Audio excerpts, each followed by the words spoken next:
The Falls Count Everywhere podcast would like to mention our friends at the following. We Talk Wrestling. For the one-stop you need for the most intriguing stories and headlines, and info on independent shows in multiple regions, We Talk Wrestling has you covered. Subscribe to Facebook's #1 interactive community for professional wrestling today.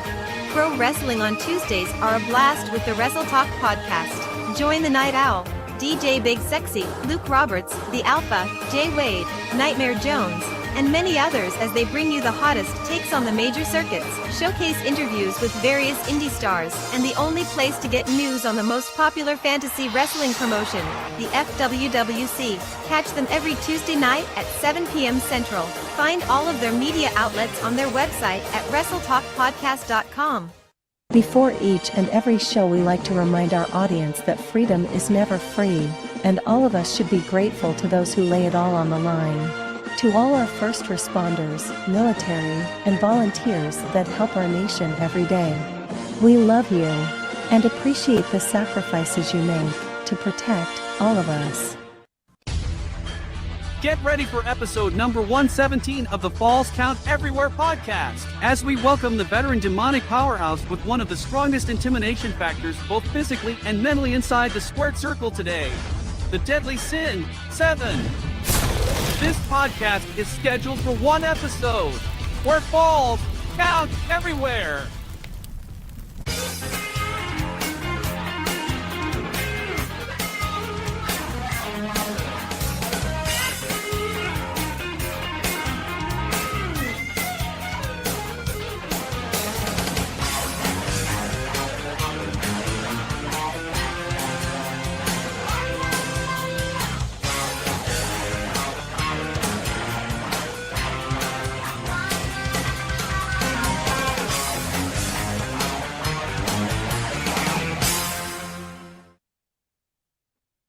Oh yeah, another Saturday night, and we came to party, everybody. Well, I thought I did. There we go. That's another thing I'm gonna have to slap here, everybody. Welcome to the Falls Count Everywhere podcast. It is episode number 117 here on right dab smack in the middle of September. Temperatures are coming down. It's feeling nice in the morning. It feels good I can almost say all that day. because I do a full day from sunrise to good lords. Who knows what time I go to bed. But I am Rough Cut Rick Ruby here on the left, and of course to the right is the Gem City Mouse Zmiz. Did I get the names right? Yes, I did. Yeah. Good. I remember my name today. Excellent. So, oh my God, Z. So, how's this week? But I know you've been dealing with some things here, and my God, thank God you're healthy enough to make it today. But too bad you couldn't make IAW last night. But a buddy of ours took your place. Yeah, and actually had rightfully an so. He excellent should time. have. I'm so happy for him, even though Tyler is not so coolly. But it's okay. It's okay. The right person took my spot. Larry once again does another decent job at his job. So we'll give Larry a little prop too. Don't do that enough. I heard it was an amazing show too. But I woke up with a migraine yesterday. So Zach Oh, wasn't my doing God. much. Zmiz was not going to be a thing because Zach couldn't get out of bed. Zmiz couldn't get out of bed, and if he even tried. Guys, if you're watching here, make sure you're liking the show. Make sure you're liking our pages. Make sure you're sharing the show as well. Of course, we're on Facebook, YouTube, Twitch, and of course Twitter at FCE Podcast. Everybody, so making sure you're tuning in and sharing that show. No, but as far as real quick here, yesterday was pretty busy for me too. I couldn't make it. I intended to see if I had enough time to make it, but the funny thing is, my wife has to go out of town like once every 2 months for a meeting for the nonprofit group she does. But it's in our state's capital, and she messages me late Friday night saying, "Hey, I forgot my laptop charger, and I'm down like 20% on my battery, and I need it for the weekend. And I can't, and I'm searching everywhere online to see if I can get like purchase of adapter so she can go pick up, but I couldn't find any place. And she had other things she left behind, like like a prescription and everything else. And I'm like, this is just going to be a mess. So I decide to start my day early yesterday, and I'm driving about an hour and 50 minutes to the state capitol to where she's at, you know, in That's the Jeff hotel City there. for some of you people that don't Yeah, understand that. Jefferson City. So it's an hour and 50 minutes for me. Then I run behind there, and I had to go straight over to another town called Bowling Green to meet up with some folks to help promote for ACW coming up in Louisiana, Missouri on October 7th. And I was there all day. And then I come home. And throughout this whole time, I left my 14-year-old at home. And because I planned to have them, uh, and had the child with me at least throughout the flyering, but didn't work out that way. So I felt bad. I'm like, what do you want to do? So went out to dinner, then went to Target for like about an hour to search for just to look around to buy like a few junk things. But Any good still, action it's figures? but it's 14 years old and it's like you don't have a job yet. And so it's like, I'm going to save my money to buy junk. Like, who didn't do that when they were kids, right?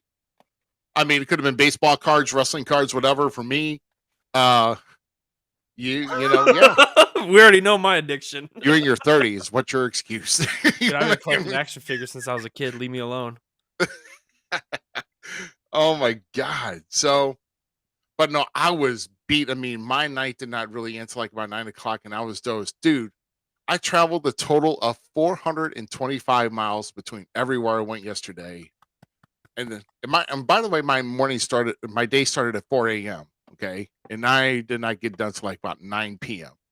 So, and I was slow to move when I got up this morning. So it's like, I don't know if it's just because of my weight or if I'm just old or whatever, but Both. yeah, it's both. Okay. Yeah. I'll take that. I'll take that. Uh, why just say, yes. Guess what? Tyler, hang around. You'll see the outro video at the end of the show. Okay. So that's when an outro video was played. So yes. Yes, we did some updates here to our artwork and everything else here starting this week. And hey, we made some changes here, but stick around here and our guest of the evening, the Deadly Sin Se7en, will be on here for just a little bit here. But why don't we go ahead and get into maybe a big headline here? My goodness, brother. Who would have ever thought of this happening again, man? Rock comes back to SmackDown. So, I love it. yeah, I know. And to see the whole thing is that The Rock actually appeared in Boulder, the home of the Colorado Buffaloes. SmackDown was in Denver, and Pat McAfee shows up because Pat McAfee was on College Game Day during that Friday, and The Rock shows up along on SmackDown. So, I mean, really, I mean, can Austin Theory get any luckier? I mean, with the Rub having a match with John Cena, now he's getting this with The Rock. I mean, holy cow! If they, Austin Theory is one of the goats of this generation. Get ready. Like, I was going to say, because they're really priming Austin Theory to just be like a total like just take over everything in WWE in years to come. yeah, Austin Theory is about to go through the roof, and there's also like there's layers that we can go here, like the rub that Austin Theory gets, and hopefully maybe a match. I would love to see a Rock Austin Theory match. Not gonna lie, I think that could be really enjoyable. Um, but I also like the idea that he brought up too on game day. So The Rock joined Pat McAfee on game day and talked Right. about how him and Roman were supposed to have a match. Like that, maybe it should be now. Coming up 40 at WrestleMania, and they could really do some good stuff with him and John Cena being back. Maybe them tagging together against some other bloodline people, and then that's why Roman has to come back. Like they could do some fun stuff, and I would love to see The Rock one more time on the main stage doing the stuff, and then watching Austin Theory. Hopefully, Grayson Waller gets some rubs with them. Heck yeah, those guys can go stick to stick with him 100%. Right. Yeah. So, yeah, I know, but this was pretty bad, and it's Isn't it pretty silly how if we see somebody do the people's elbow, other than The Rock, they just look silly? Snoop Dogg, I don't know who else, maybe That even wasn't probably terrible. no, but It no, it just wasn't looked a little goofy. good. What was horrible, and he had to do it on the fly, was Snoop Dogg because of was it why do Yeah, you have to do it? Was it Shane O'Mac that like buckled his knees or there was some, something? yeah. When he got injured at WrestleMania Yeah, versus the Miz, like right? he blew out both of his knees. He couldn't get up and do anything, and then so Snoop had to go and improvise to do a people's elbow, and the way he ran the ropes, I mean, it's Good like stuff.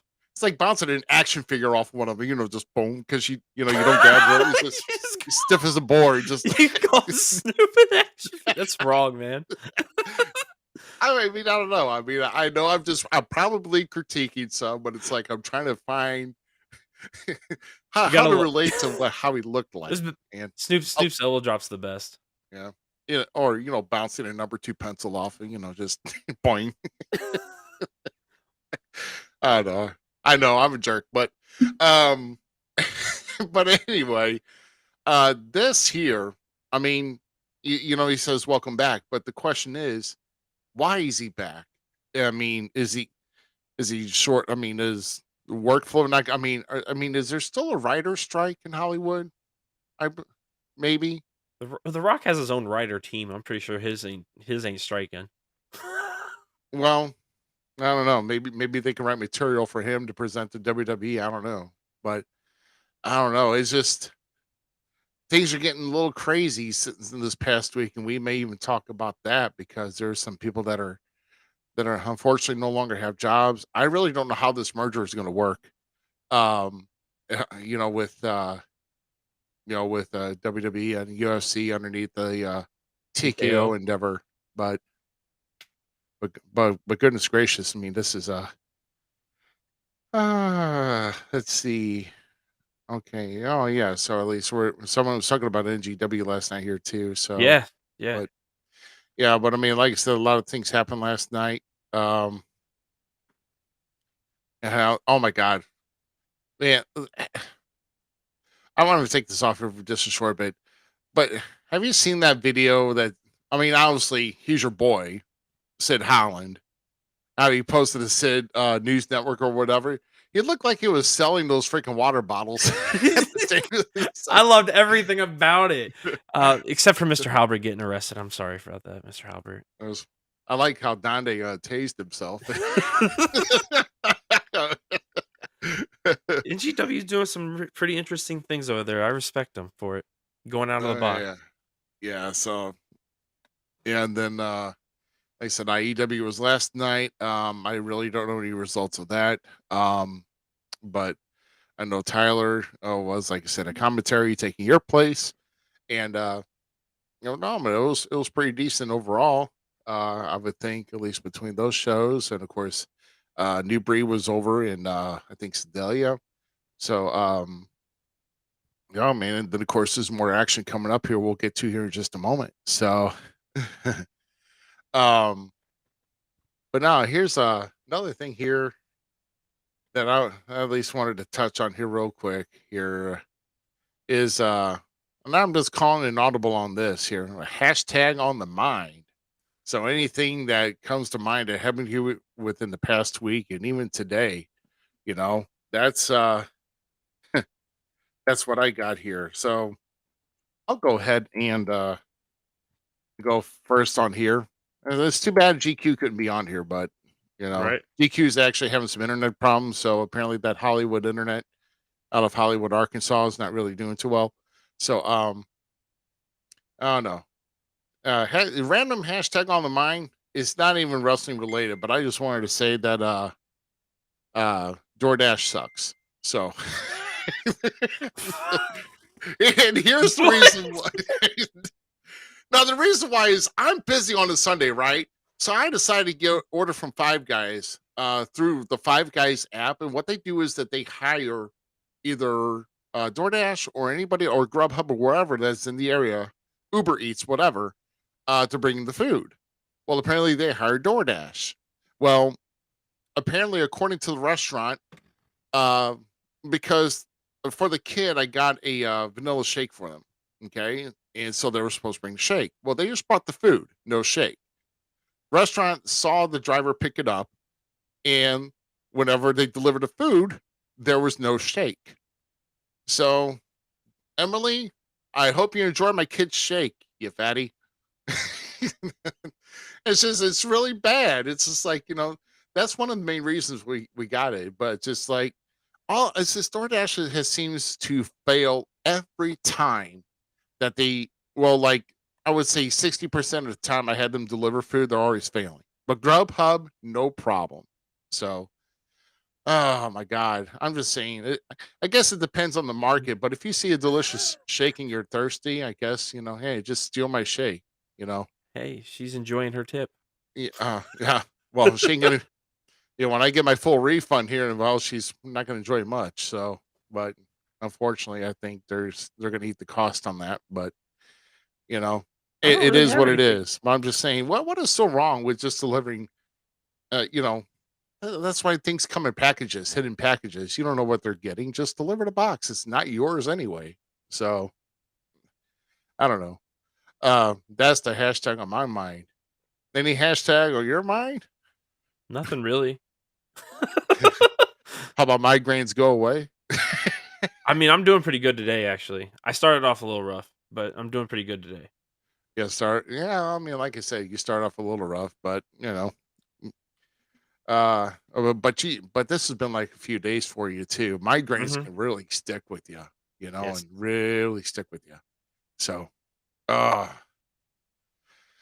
well then, yeah, we could touch on some other things here, but what I'm going to do here is, if we get later on in the show, we may do that. But as of right now, we've got we got a little video, about 2.5 minutes or so, with our upcoming shows here within the next few weeks, and a lot of things happening for a couple promotions, but yet some decided to take a break until then. But here's the upcoming shows around the area, and take a look at it. And we'll be right back here in a short bit.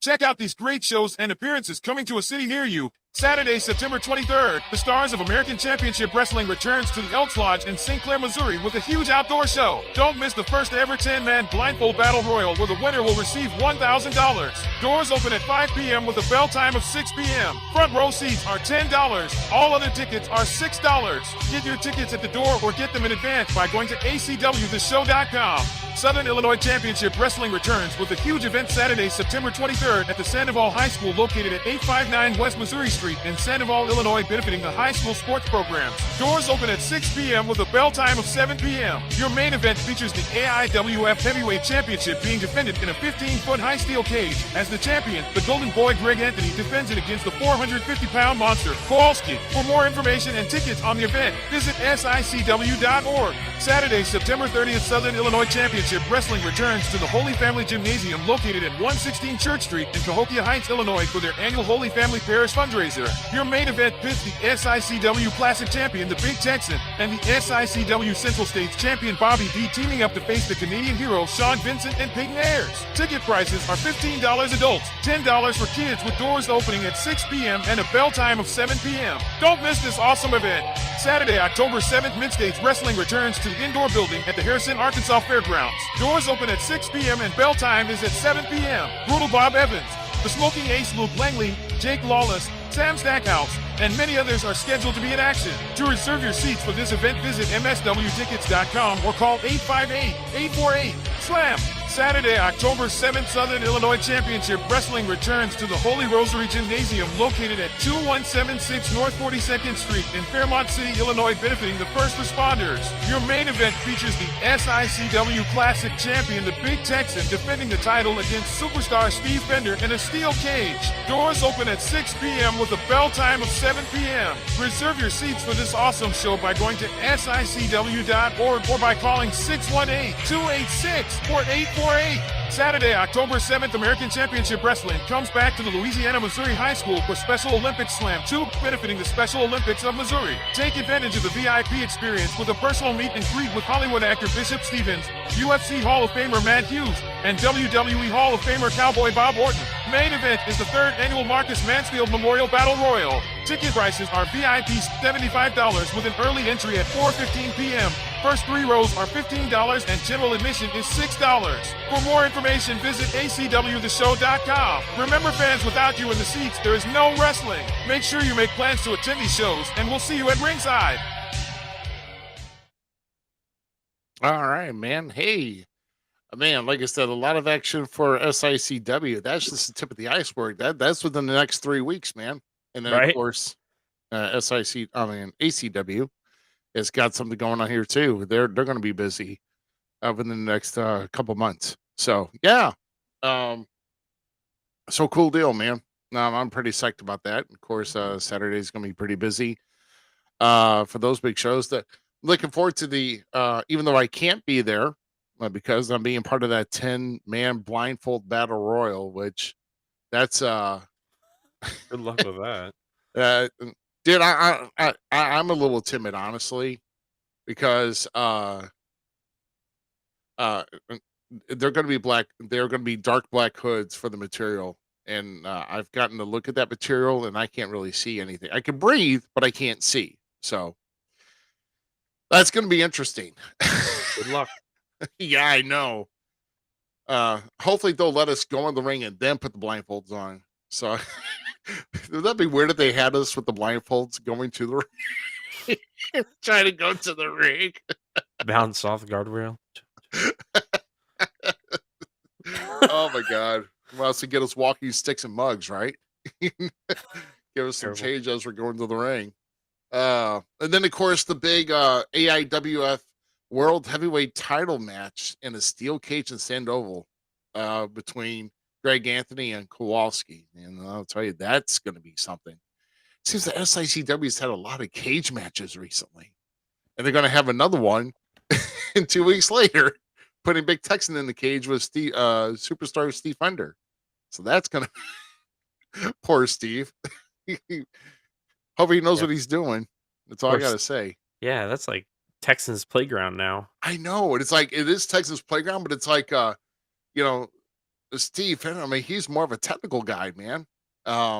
That's, I don't know. I would think he's kind of at a disadvantage because that's more of I guess a brutal playground other than, I think Steve can get some, get smart with the cage, if you know what I'm saying. He's going to be bending Texan around that cage, trying to at least. yeah, he's gonna have to be pretty crafty with that. So, yeah. Oh my goodness. Well, we're gonna roll on here. We've actually been trying to get some updates here. Unfortunately, GQ is still trying to get the internet to come back up. So, we're gonna roll on. We got to roll on here with the show. That's why we're here. So, oh my goodness. So everybody, our guest of the evening is coming to us. Well, currently residing up north, I believe, and right above us here, at least. We're in Missouri, we're in Illinois, and I think he's in the state above us. But 13-year veteran who's been making his way around through many states and many times. Of course, he's held championships and he's still working today. He's been featured in the PWI 500, and he is with us here tonight to we're going to kind of discuss a little bit about his career, what he's got coming up, and just talking about some various topics that are just on the mind that we're just going to come out and just shoot the breeze. So, ladies and gentlemen, please put your hands together for the one and the only, the Deadly Sinn, Se7en. Work your damn board. There you go. There he goes. Hey, what's up? Se7en, what's going on, man? Nothing much. I'm not at a state above you guys. I'm somewhere else. I'm at a undisclosed location. So that's where I'm at currently. Oh, okay. I guess my creeper tracker didn't work very well, so sorry about that. Oh man. A lot of people troll, that's just how it is. Well, But before we, hey, real quick, before we get on, Yeah. I heard the recap previously. You guys talked about The Rock and all that good stuff. So Yeah. can I clarify? Can I piggyback off of that real quick? Yeah, go Absolutely. ahead. Okay, well, so we all know Prime and them were playing this past Saturday in Boulder, Colorado against Colorado State, which College Game Day was there. Right. So obviously they were there. Pat McAfee show was there Friday, which College Game Day then was there Saturday. However, yeah, The Rock was featured.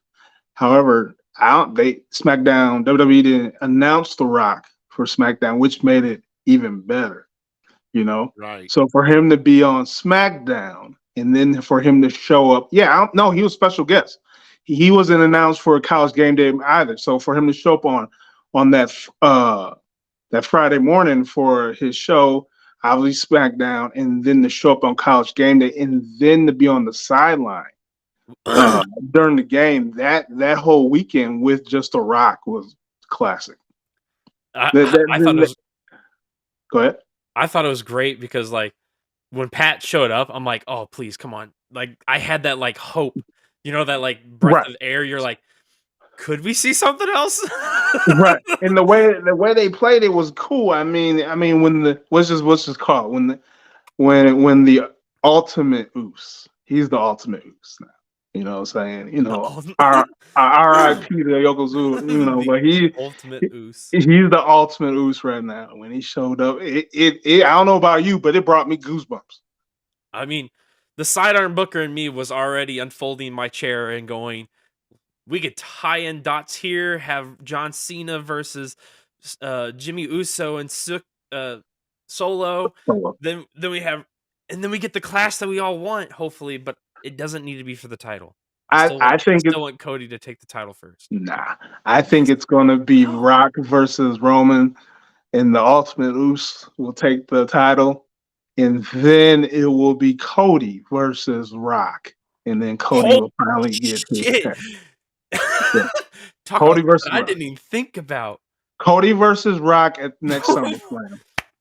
Because SummerSlam is it's 2024. I think it's in Tropicana, Tropicana, Florida, right? Tropicana Stadium in Miami. So that's where Rock played for Miami University. Why not? Why not have it there and drop it off? Bottom of the third. Why? Paul was right. Bottom of the third. Dude, I'm in. So I'm calling it right now. Oos knocks out Oos at Bloodline. Then he goes if SummerSlam's at the at Tropicana Arena, where Miami Hurricanes play at, that's where The Rock would drop the belt to Cody. Because then you could have like later on Roman goes, "Hey, I still need to beat you." Like right. We could. Oh my god! Right. So basically, it won't be a clean finish. It'll be a smash. So he'll probably interrupt and then cost The Rock the title. There you go. Man, I love it. Think about it. And yes, The Rock's on a writer's strike because he makes movies. So right now is the best time for him to do a lot of stuff right now. So, and he said at game day he has his time in his hands right now. Yeah, like this is he it. Straight said it. This is the time.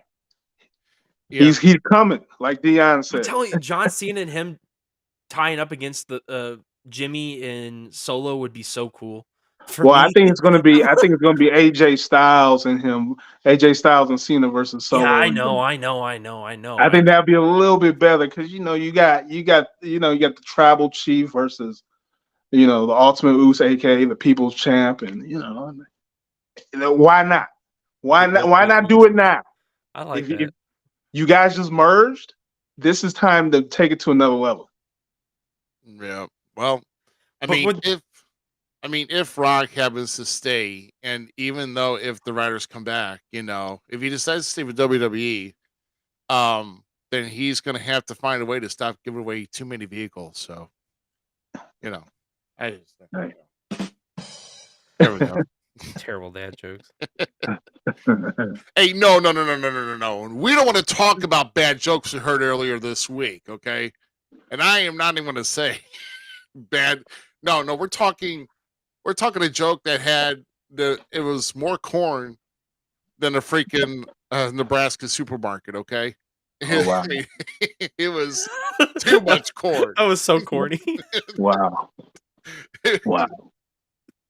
Yeah, no, and I'm not going to say who said it either, but it's in the group and it's neither me or Zmiz. So there, Wow. Wow. do the math, and it's not Steiner math either. So it's pretty simple. Hey, dude, we got MJF math now. Oh, God. No, please stop. Stop. Stop. Stop. I love MJF. Oh, stop. I'm not going to I'm keep my comments to myself. Yeah.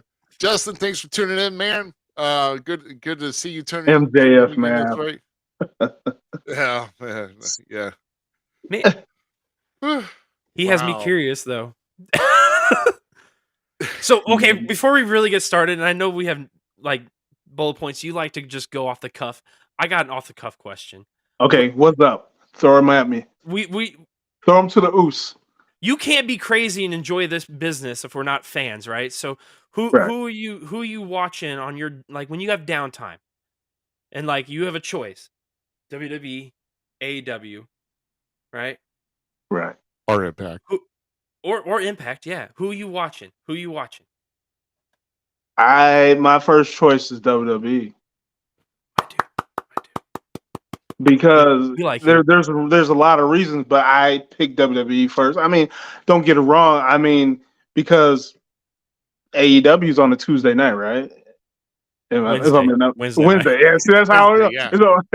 They're better shows on a Saturday night. Yeah, so Dynamite's on Dynamite on a Wednesday. Then you got Rampage on a Friday. Then you got Collision on a Saturday. I watched Collision, and then I watched Dynamite. I might watch Rampage, but sometimes that interferes with SmackDown. But hell, you got college football now, so that college football holds precedence. And then when the U.S. Open, check it out, when the U.S. Open was on, it was WWE U.S. Open. So, and that's how in order. I'm just being honest as far as sports wise. But as far as to answer your question, it's WWE, then AEW. I might tune into some TNA/Impact because they need to get some love too. You know what I'm saying? It's this. You gotta look at it. I don't want to say it's all the same, but it's from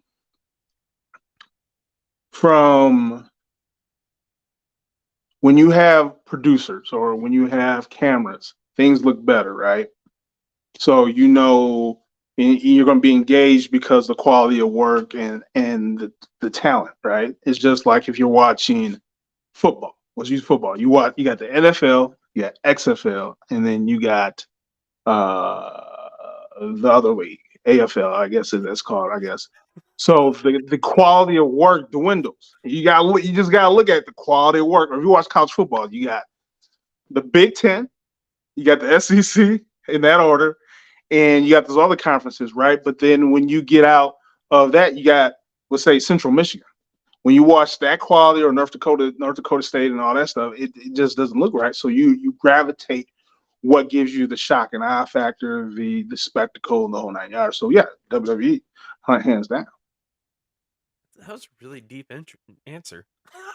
Yeah, I mean, even when I was a kid, and it was the WWF, but you had WCW, you had all that stuff. But I watched the reason why I watched WWF, because to me, those were like the freaks of the industry, right? It's like comparing it to Mr. Olympia, right? And then from Mr. Olympia, though, you have the Arnold Classic, and then you had the NPC, right? So WCW, to me, and no disrespect, because I watched WCW too, it was like everything sounded different, from the ring to like promos to everything. Right. So it reminds me of NPC competition. It doesn't remind me of an Arnold Classic or Mr. Olympia.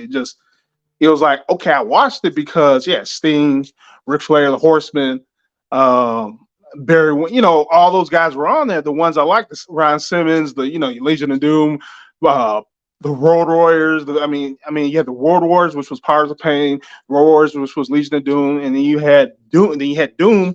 and you had the varsity club and all them, but things were just different. You know what I'm saying? So I go what gravitated me and what was more spectacle. There you go. There you I go, hope that man. answered your question. Yeah. Yeah. Man, that's a well laid out answer too. So I mean, You can't even rebuttal really. Like that was so debate team. Uh, It was so well delivered. I'm in I with mean, this. it goes like for independent promotion. So it's like when you're trying to find a show to work for, it's like let's pull up posters, right? And let's pull up social media. So it's based on shock and eye, right? So you look at the poster, be like, that's the poster versus that poster I want to go on to that show because of the quality of work.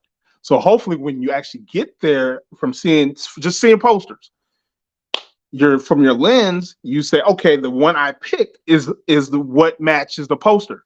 But now you have social media and everybody records everything, so you know what you're walking into. So if they have a good production set on the independent scene or at the local show, that's the one you want to work for versus Joe Paz down the street, because this is where everybody's gravitating to. This is going to give you your spectacle moment. This is going to give you the quality of work, the whole 9 yards. I'm actually not 100% against this conversation because I think what's going to make it, and I know I'm breaking rules right now because Ruby's laid it out for us, but it's flowing so well. With that being said, and I'm apologizing, Ruby, you ask a question after this. I'm okay. you're good. You're good. We're going Sorry off about the that, wall. brother. We're going I'm off trying the to wall change the today. narrative here, brother. Control your yes. narrative. So I've been watching. You keep up. Before we got in here, the green room, you and I are talking about a certain show that came on Netflix and binge watching it, the wrestler and Right. stuff, and it's opening this world to wrestling that I don't think as a fan, like I'm enjoying this on another level right now because it's opening the world of wrestling up to where I want to learn how to be in wrestling, being the Okay. producer, the production guy, the like making the stories happen, that kind of stuff. Like that's what I love about wrestling. And like doing this, the talking about it and Right. education about it. So seeing that background, but I really think one guy that bought OVW, right? Well, two So guys. we're watching, yeah. But the one guy that's Matt's his name, That's right? the radio guy. Then you The had the radio mayor. guy, Yeah. yeah. So Yeah. I think he's right about like not him, but Al's right about smaller promotions now. They're gonna have to find some niche on some type of platform of like a TV production to tell the story because it is exactly what you just said. Is that people are watching it from a different perspective now. In if you don't have some type of cleanness about you, fans don't want to go see you. People don't Nah. want to work for you. That kind of stuff. So how do you feel about wrestling being opened up that way? That we talk about all the time, keeping it kind of shelled, but I feel like this wrestler on Netflix has opened a whole new world of professional wrestling to fans and people. How do you think that's going to be combated going forward? Well, let me piggyback off of that real quick. You guys watched The Wrestler with Mickey Rourke, right? Love the Yes, of movie. course. Yeah. Okay. So what's the and this is no disrespect. I'm just trying to compare and contrast. So The Wrestler versus Wrestlers. What's the difference? Nothing. Nothing Okay, at all. except for you have Mickey Rourke in there, that's an actor, and you have I almost said Rod Stewart, but whatchamacallit from his daughter from not Rolling Stones, but anyways, from Aerosmith. His daughter is the actress, right? You have some feelings, but you have nothing but workers. So the difference between, in my opinion, because I sat down and broke it all down too, is between the wrestler and the wrestlers. This is just pure workers doing this documentary, right? So to make it makes this more genuine. However, to answer your question, is I believe promoters should promote and market the shows better in general, even if you have great production or not. Because when you promote and market, get on the streets for your show, it brings more value, right? we can do that on our social media pages and whatnot and help engage the community that follows us, right? Your friends, family, and fans, right? But if you're promoting a show and you're trying to get people to come, you get out and promote. You do that. So, and I think that's what OVW from this wrestler standpoint, Matt, that's what he's trying to do. He's trying to get out and promote a product he used to watch when he was younger or come whatever. I think that's what he said in the movie. Because I binge watched that movie. I watched it from start to finish. And he is trying to really promote the show. He ran that show at the brewery, that local brewery. He promoted that. He ran at some other spots. He did that end of the year show on August, whatever. I mean, when you really heavily promote as a promoter, when you have that love, good things happen, right? When you rely on talent and you're not spearheading it, leading by example, you're not going to get the result, right? So yeah, talent should, but yeah, I mean, this is proof in the pudding that if a promoter loves his product, and I know a good amount of promoters that love their product, their promotion, they promote and they put asses in the seats. I can name them all. I can name the promotions off the top of my head right now. What's that? Oh, the gentleman that just said good evening, gentlemen. Good Mr. evening. Herb Simmons. He's a local promoter, Okay. and he's one of those promoters that you're talking so well about. So continue. Okay. Yeah. So because it's like this, right? If you have a business, right? How do you market to your new client base? How would you market to your new client? If you own a business, how would you market to your client base? Go to where my clients are. Go to where clients are. One, what else? I didn't know we were having a business lesson. We're talking. Hey, this is 101. Advertising 101. I'm a different breed, and people don't understand. Remember we're talking about quality, right? Right. You pay for. There you go. So business 101. You have your market, your reach. You market to your new clientele. You reach to your new clientele. You use your current clientele for word of mouth. You leverage your scale and all that stuff, right? If that business owner wants to succeed, that's what he'll do. He's not worrying about he's doing those things, right? But he's just not worried about, okay, I'm gonna let my existing clients say, hey, shop at Joe Pies down the street because they sell good donuts. Nah, they're doing the commercials and all that, and the good reviews on Yelp, all this stuff that is bringing more and more business. That's how you do it. So I think, honestly, OVW has a good foundation. Let's say foundation right now. Probably, I love to see their roadmap, their whole roadmap and their vision, the complete vision. But I think they're in the right direction. It's just, it takes work. It's not going to happen overnight. You got to be patient. You got to stay focused. You got to be resilient. You got to have a team. You can't, and you're going to argue, but you got to work together. Of course. I can't. It makes me want to watch it more. Yeah. I think everybody needs to go out and watch this documentary series. Yeah. 7 episodes, like 100% worth it. Like if you are a fan of this business, if you 100%, like I don't care if you're a worker in the business, everyone needs to watch this video.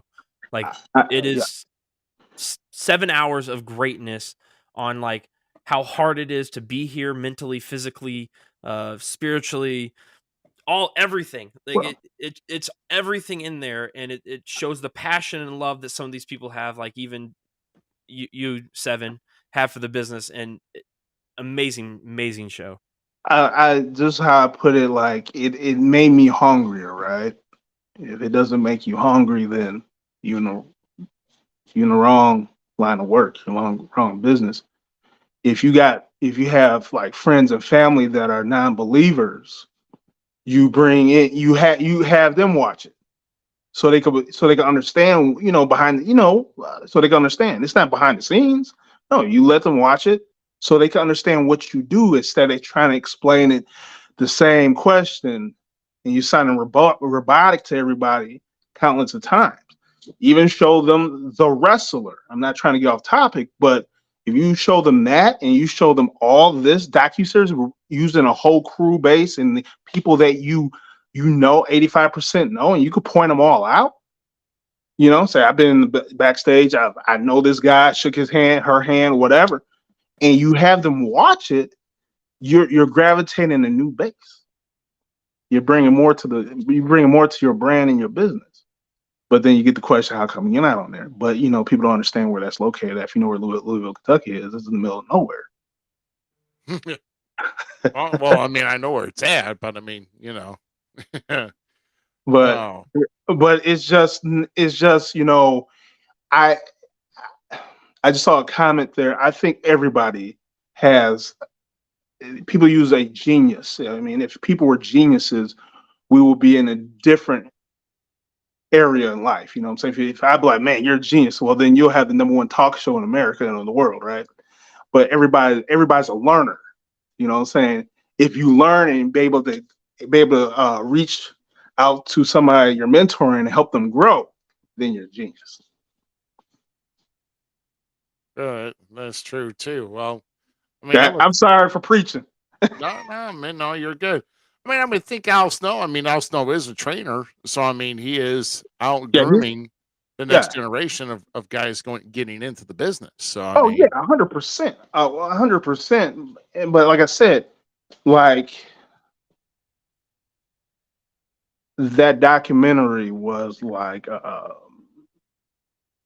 I say, eye opening in a good way, and I hope yeah. it helps everyone. Like I said, from non-believers to fans to wrestlers, whomever. And if you didn't watch it, you're behind the 8 ball. If you're in the business, you're behind the 8 ball because one, you got to support each other. That's how we all thrive, right?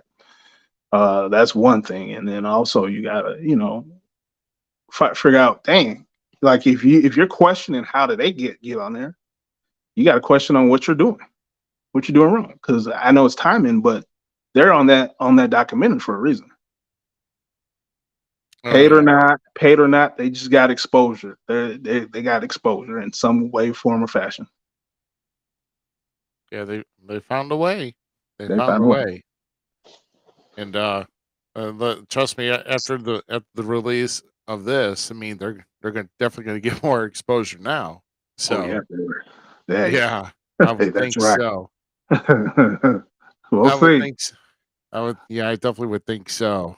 I'm about to send this to Dion. You know what I'm saying? The prime time in Colorado. And it's like, hey man, I need some of that grace and mercy, man. There you go. Shoot. Well, let's just direct back here at least to you, and like you said, I mean, gosh, Lord, I mean, we could even probably, I mean, like I said, bringing up the whole wrestlers thing is, I mean, obviously, it's going to be a hot topic, or at least Yeah. a topic to scratch the surface on. I mean, do I feel that I just honestly, I mean, I know you got to open up, but it just kind of saddens me to on a personal note that it's just opened up too much, You to think the point. So you think it open up the curtain too much behind the curtain? yeah, I mean, I mean, they didn't let anybody peek. They just pulled the levy. And they kept pulling until it went. This is what I'm talking. I think it's this. It's a genius way. What better way to make wrestling cool again than to just show everybody the buttons? You gotta look at it. It's opening a whole new world of like how to sell the business. And I love it. I love everything about it. I'm that's how I don't know, man. I respect it, Ruby, though. I respect it, man. I know. I mean, I respect your opinion too, but what year are we in? Yeah, I understand. I mean, I totally get it. Yeah, what year are we in? I mean, obviously 2023. It depends on Yeah. how you're talking. You know, I mean, I We're don't know not what in you. 1990. We're not in 1980. You got to evolve. Things are different now than how it was. Oh yeah, people might say, well, yah yah yah yah yah yah, that blah blah blah. But you got to remember, you got people that are you know how you go to some jobs. You got parents or grandparents. You hear them like, man, I worked for this job for like 80 years or something like that. You're like, damn, weren't you like executive? And you found out they worked the assembly line for that whole time because they got complacent. If you're not complacent, you're not willing to grow. When you don't grow, then what? You gotta grow. You gotta change things. You gotta maneuver. You gotta change how things are. In the example, I gotta use this example. Deion Sanders. He gutted a program, built it from scratch. Look at him now. People complained because he did something different. You gotta be different. Yeah, it's gonna, you're gonna have eyes roll and say, well, you shouldn't let behind the curtain. But damn, dude, it's 2023. You got a new way of thinking. If you want to gain a new base and people that don't watch wrestling, that have never watched wrestling, that just say, yeah, I know The Rock, he played in a movie. You got to do it. You got to in order to evolve. Or you're gonna still be the same playing Jane. You're gonna be playing regular Xbox when you should be playing PlayStation 5. Every wrestling, like WWE, WCW tried to do stuff, I think. Impact tried, where they try to make like a reality show, but based in wrestling. I think OVW just hit the mixture, bro. Like, like, I was so invested into the shows that I loved it. I loved everything about that. It makes me want to watch OVW more too. Yeah, I feel attacked. I got an Xbox first generation on my entertainment center, so I feel attacked right now. Hey man, I got a PS4 and a PlayStation 5, man. I'll let you. Yeah, I had an Xbox once, but the controllers were so big. I mean, my hands are PlayStation small. 5 has it fits beautifully. yeah. I've got smaller controllers for the first generation Xbox. I mean, it's over there Oh somewhere. god, the first one was like a steering wheel. Yeah. Xbox has no games, man. In my opinion. Yeah, you won't see a 6-year-old trying to play the Xbox first. Hey Ruby, so since we're just like Dreamcast, we're not even on the rails tonight, doing it right, by the formula. This is actually a question on the formula. Okay. So Se7en, our fan Skylar, this is one of my good buddies. He wants to know who trained you in the business. How'd you get in? What made you want to get into the business? How'd that steps happen? So give us a play on that one, brother. Oh, brother. Well, okay, this is how the story went. So, okay, Tracy Smothers and Chase Stevens trained me, right? That's how I got trained. Actually, I got introduced. So this is how it happened. So I'm gonna just give you guys a behind the curtain walk through memory lane and all that. So I used to have a vehicle. And I used to take it to the dealership. Now I had a nice Tahoe, whatever, and it was a dealership, obviously Chevy. And the service manager, I built up a rapport with him, and I came back one summer, and he was like, "Man, you must have been working out." I go, "Yeah, I worked out. I finally found, the weights and all that. Been pumping hard and yada yada yada." He goes, "Have you ever thought about being a wrestler?" I laughed. I was like, yes. I was going to jump over the barricade and try to be one. And he goes, well, that's not what you want to do. And I was like, you see it on TV all the time. And he goes, well, that's TV. You don't want to do it, man. And he was like, all right. I was like, okay. I was like, and I started laughing. I was like, why do you know somebody who wrestles? He was like, I think this is how the conversation went. This is the true conversation. And he goes, I think it was his sister. No, his buddy was doing security for TNA, like legit security, not whatever security. He wasn't red shirt black. He was doing legit security for TNA, but he was dating, I think Jeff Jarrett's sister. But anyways, make a long story short, his buddy was real cool with Jeff Jarrett at the time. So Jeff Jarrett told me to come down to the Asylum at the fairgrounds when it was TNA, brother. And Nice. and so I met Jeff. He said, "Come introduce me. I'll introduce you to somebody that can train you." So at the time, I go down there and met Jeff Jarrett. He's country, and he introduced me to, at the time, Chase Stevens was signed to TNA, right? So the Naturals. At that, also Burt Prentice was there. So that's how all that got into play. Like, I'll be training at USA Championship Wrestling at the time with Chase Stevens. Rigorous training. I remember landing on my neck and I said, fuck this shit. Because it felt like I landed on concrete. And I remember clear as day. Chase was like, it hurts, doesn't it? I was like, well, hell, on Tough Enough, it didn't look like it hurt. so you're going through all the basics. So after a while, him and Andy Douglas' schedule beefed up because they were touring with TNA, right? They were on TV constantly, but he couldn't really train me. So he introduced me to Tracy Smother, who trained him. So that's how that happened. So yes, I got trained by Tracy, but it was through like, I had to be a sponge and I had to listen, right? So that's what I had to do in order to succeed. So I already knew the basics, right, through Chase, and through people that he had to visit, like Sean Schultz, Cassidy O'Reilly, other people. Just I think Chris Michaels showed up and whatever. Big Bully Douglas. I don't know why I mentioned his name. it just popped in my head.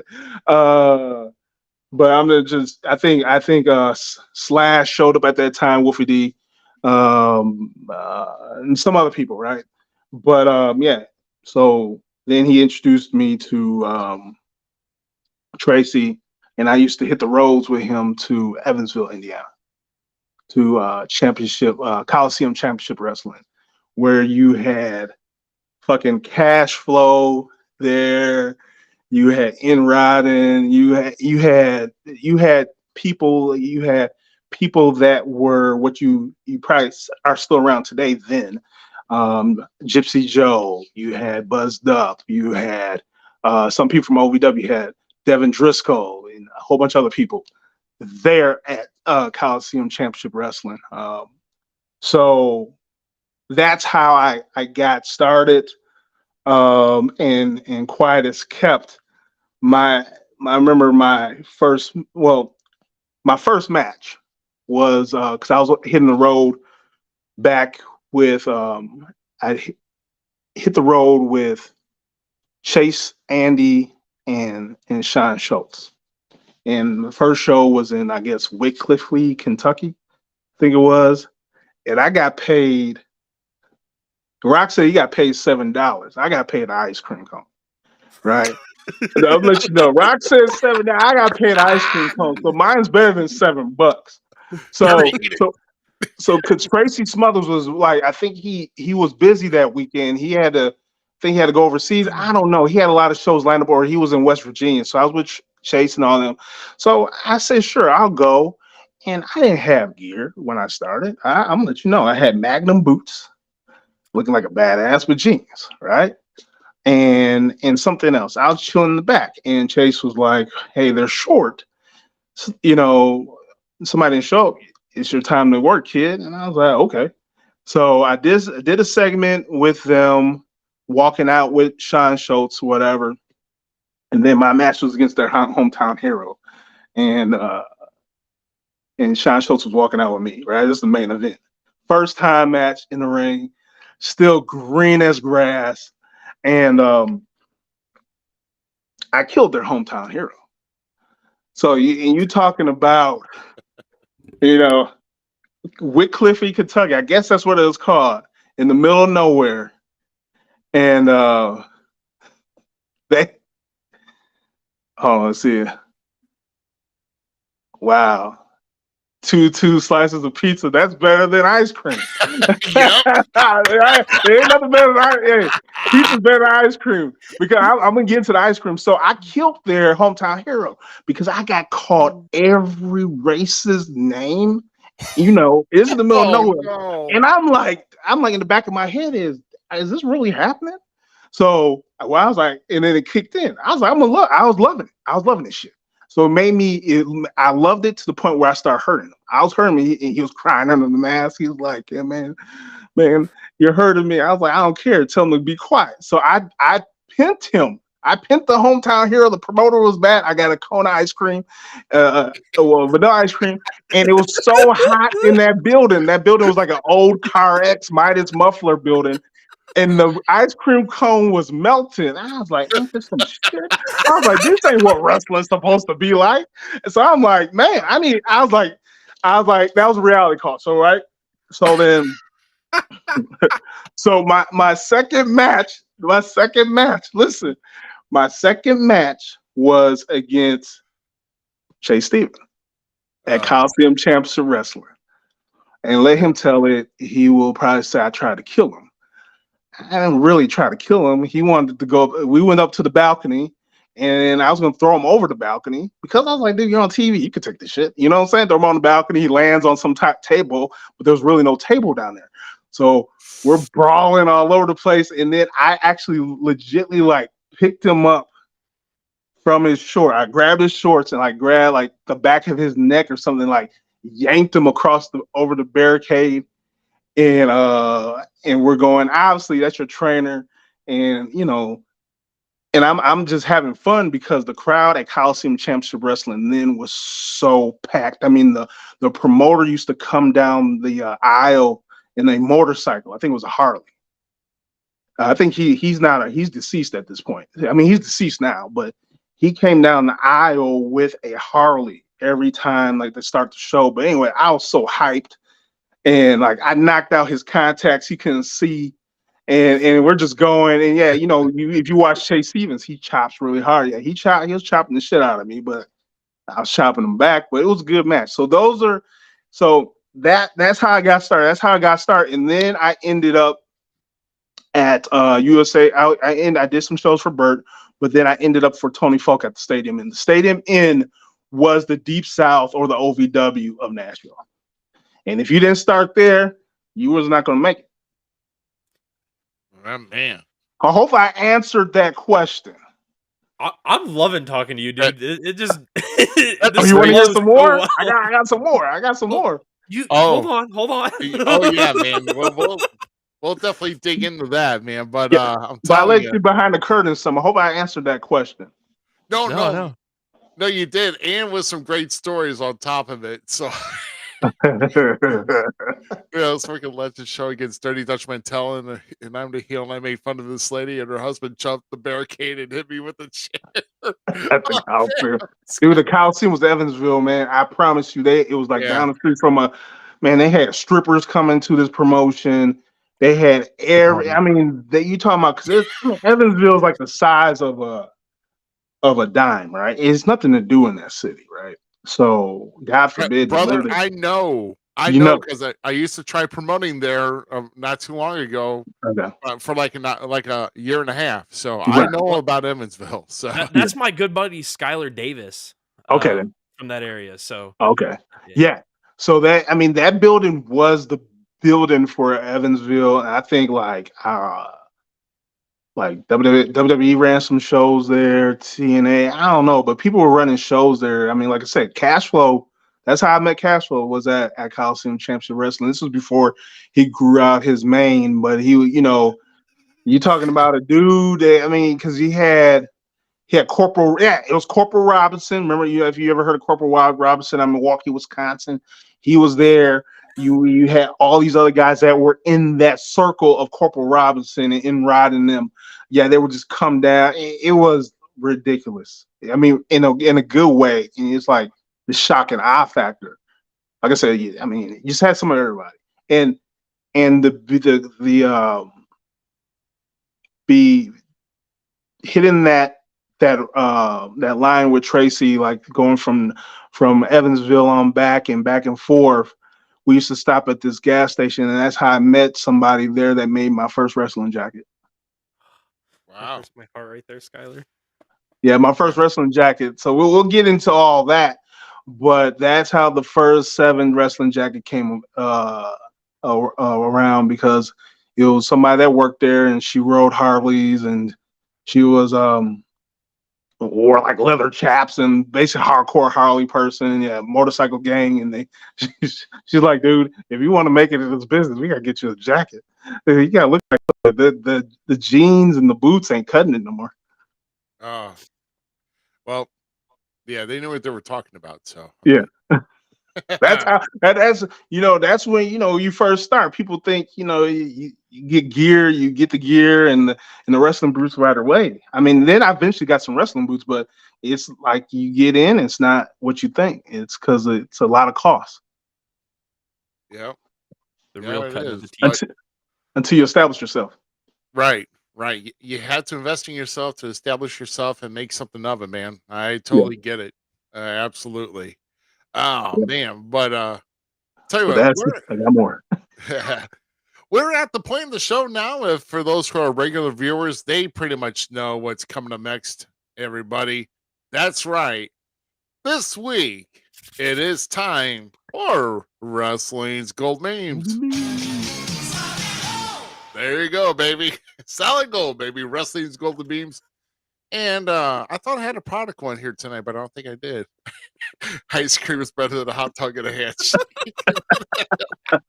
Fact.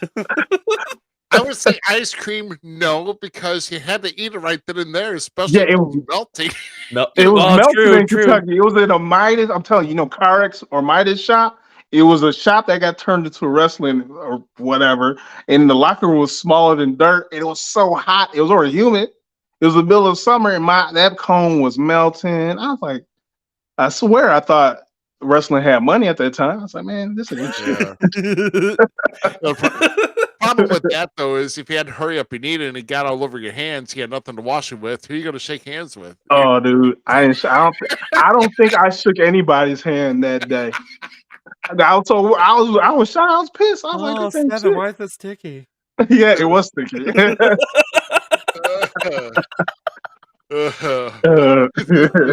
was. They probably poisoned it, right? They probably poisoned it.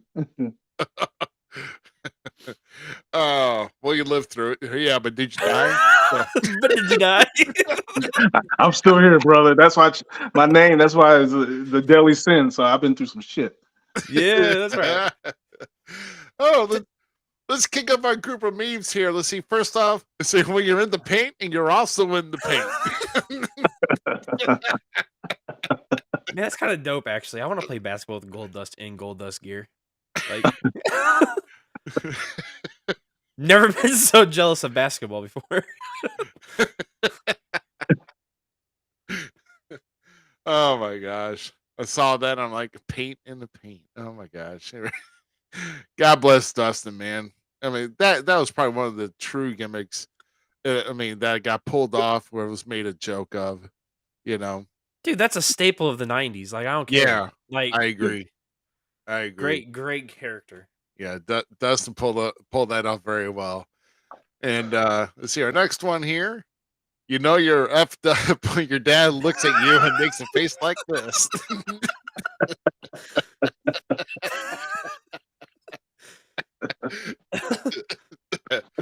Oh man. I honestly, so cold to a scary dad. I mean, I would not want to be I do not want to be in Austin's bad side for real though. I mean, guy is tougher than leather. He lived this gimmick and he got tougher along with the years with it. So, but man, his beer is awesome. Sorry, yes, it is. Yeah, it is. I still have not tried it. Oh my god, good. It's legit. Yeah, I'm more into the woo drip. Oh yeah, I need to try that. Oh my gosh. And I had to post this next one here because me and Z from this past week on Raw were a little bit agitated here. So we have to let people know, if we haven't been warned yet, personal injury lawyers watching the return of Nia Jax.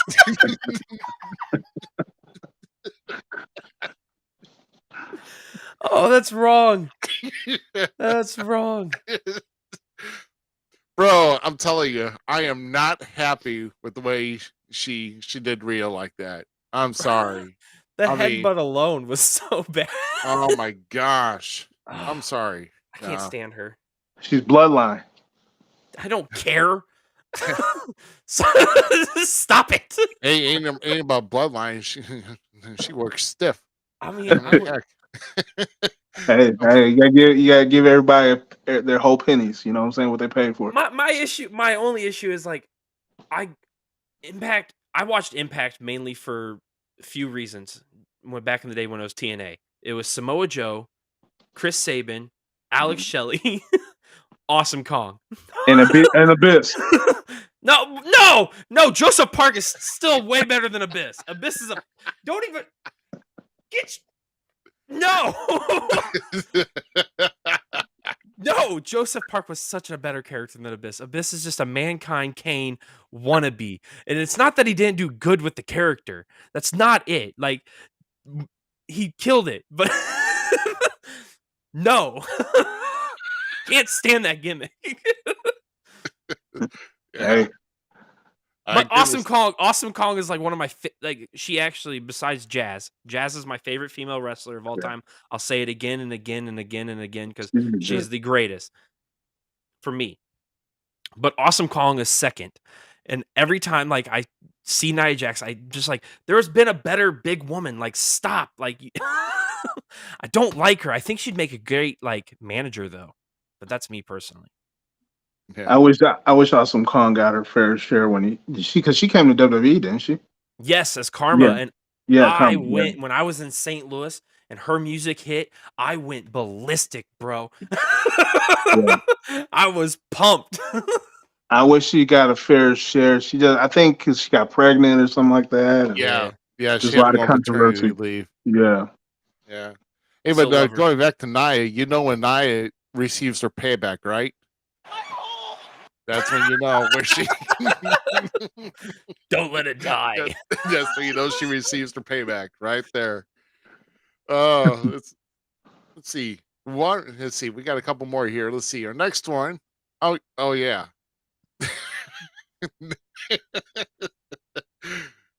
Jim Ross said, "I know that AEW will give the WWE a run for its money," and there's Michael Cole. Yeah.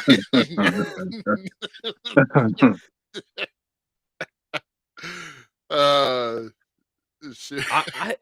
I would love to hear these two in a table again one more time together, and JR playing like the angry old man. Why Michael Cole keeps killing it. Can people that say Michael Cole is a bad commentator need to go running face first into a cement wall, because you are so wrong, and it is so nice to see him actually enjoying his job again and having fun, because I still think Michael Cole is one of the greatest backstage and like personalities, like with doing the whole interviews and stuff, but he's unmatched on the commentator table right now for me. Like, unmatched. I mean, for people to say that, they must not know his history. He's been with the company for 26 years. Oh yeah, he's like the highest tenured person in the business right now. So he must be doing something. Yeah, he must be doing something, right? Michael Cole is OG, bro. Yeah, he's OG. Yeah. Shoot, but honestly, if JR, I believe he's still running his podcast, and I don't know if I don't know if he's had Michael Cole on as a guest, but if he's had him on after JR went to AEW, that'd be a good collaboration podcast there. Oh, the conversation that them two with AEW, JR, and Michael Cole now. Oh yes, I would. Dude, that's what I'm saying. The angry JR, like he sounds so mad talking about wrestling now, and I personally like it, so it doesn't bother me. But the way he like talks out some of the wrestlers down there in AEW and stuff, and just like because you can almost hear his frustration of like the old days kind of not dying, but like getting rewritten, and it's just it plays well with who he is and like the image I have of him as back in the 90s and even in the 80s when he was first coming in, because going back now watching all that stuff, but like I Yeah. would love to see these two because I think Michael Cole is easily one of the greatest, and he tutored under JR. So to see these two back together potentially would be awesome for me, but it probably never happened. Man. And we got one more here, and it's actually a surprise. Fact. Yeah. Yeah, Pat McAfee and Michael Cole, of course, yeah, they were really good together. It's a surprise here because this last meme I actually pulled from somebody's page here, and it's not yours, Z. It's actually from our guest here. If you don't know, here, let me remind you. When you're out of farts and you're 5 minutes away from any bathroom.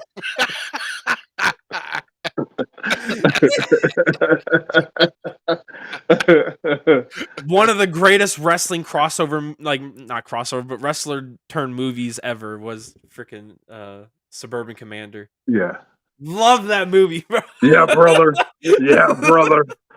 Stay here, brother. He's yelling at the kid, and then he like picks the movie's so good. I was telling some of the guys on PlayStation the other night about how they need to go watch this movie because it's the dumbest, greatest thing in the world.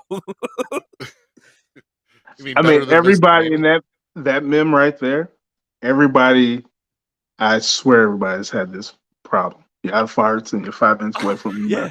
Yeah. I felt a prairie dog once or twice. I was gonna say, if I'm lying, I'm dying. So everybody's talking.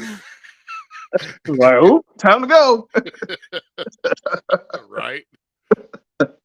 Yeah. Oh my gosh. Yeah. That's good. Yeah. That's funny. You're out of punches on this card, buddy. You're gonna have to go. So that's it for this week's Golden Memes. So here you go. Hopefully you had a little chuckle with that. I saw that on the Deadly Sinn Se7en's page, and I'm like, oh no, someone's got a sense of humor. Yeah, I tend to shine it out here and there. My gosh. So let me go ahead and kind of get back with one of the questions here I got here. So because at the beginning of the show, I mentioned as I was trying to bring you on, you were featured in the PWI 500 back. It was actually back in 2012 when you were listed at number 343. So that was first time in there. Yeah.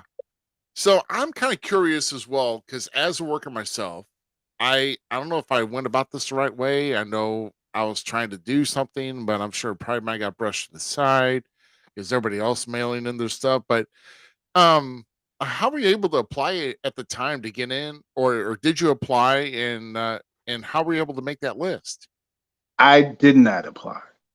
I was working the right promotions, so I was being booked at Anarchy down in Cornelia, Georgia, on the Bill Barons. I was at Ultimate NWA. Well, yeah, I was booked at Peach State. I was booked at Anarchy. I was being booked at doing shows in Chattanooga. Then obviously back in Nashville. So I was making my loops, and then obviously in Wisconsin at Legacy Pro. Then I did a couple of promotions up in Green Bay, Wisconsin for Hornswoggle, aka Dylan, in Green Bay, Wisconsin. So I was staying very busy. Then also I had a few WWE tryouts around that time. Oh, okay. Yeah. So just the ball at that time, the ball was really churning and burning. Like I was, so the my manager at the time was the Rev. I'm pretty sure you heard of him, Dan Wilson. That's Gypsy Joe's nephew. If you haven't, if Oh, okay. you don't know who the Rev Dan Wilson is, you need to Google him, YouTube him. He's the one that actually handed the AJ Styles, got him to sign that contract for TNA, and went and actually got it sent to TNA. Like on his that's how that ball got started.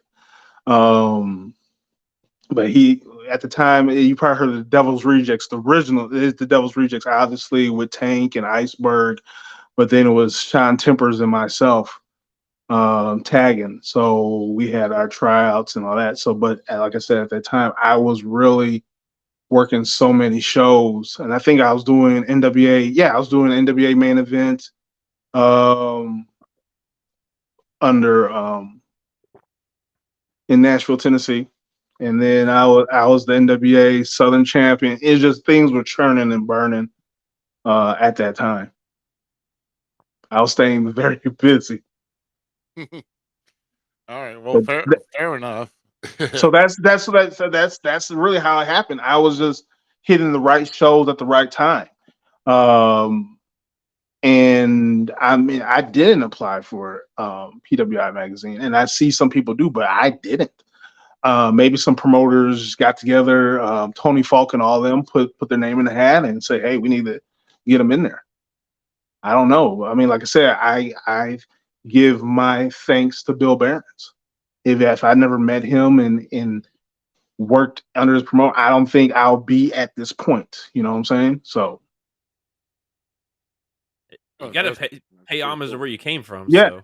because I met Bill Behrens at NWA Main Event, and then he introduced me to Reverend Dan Wilson.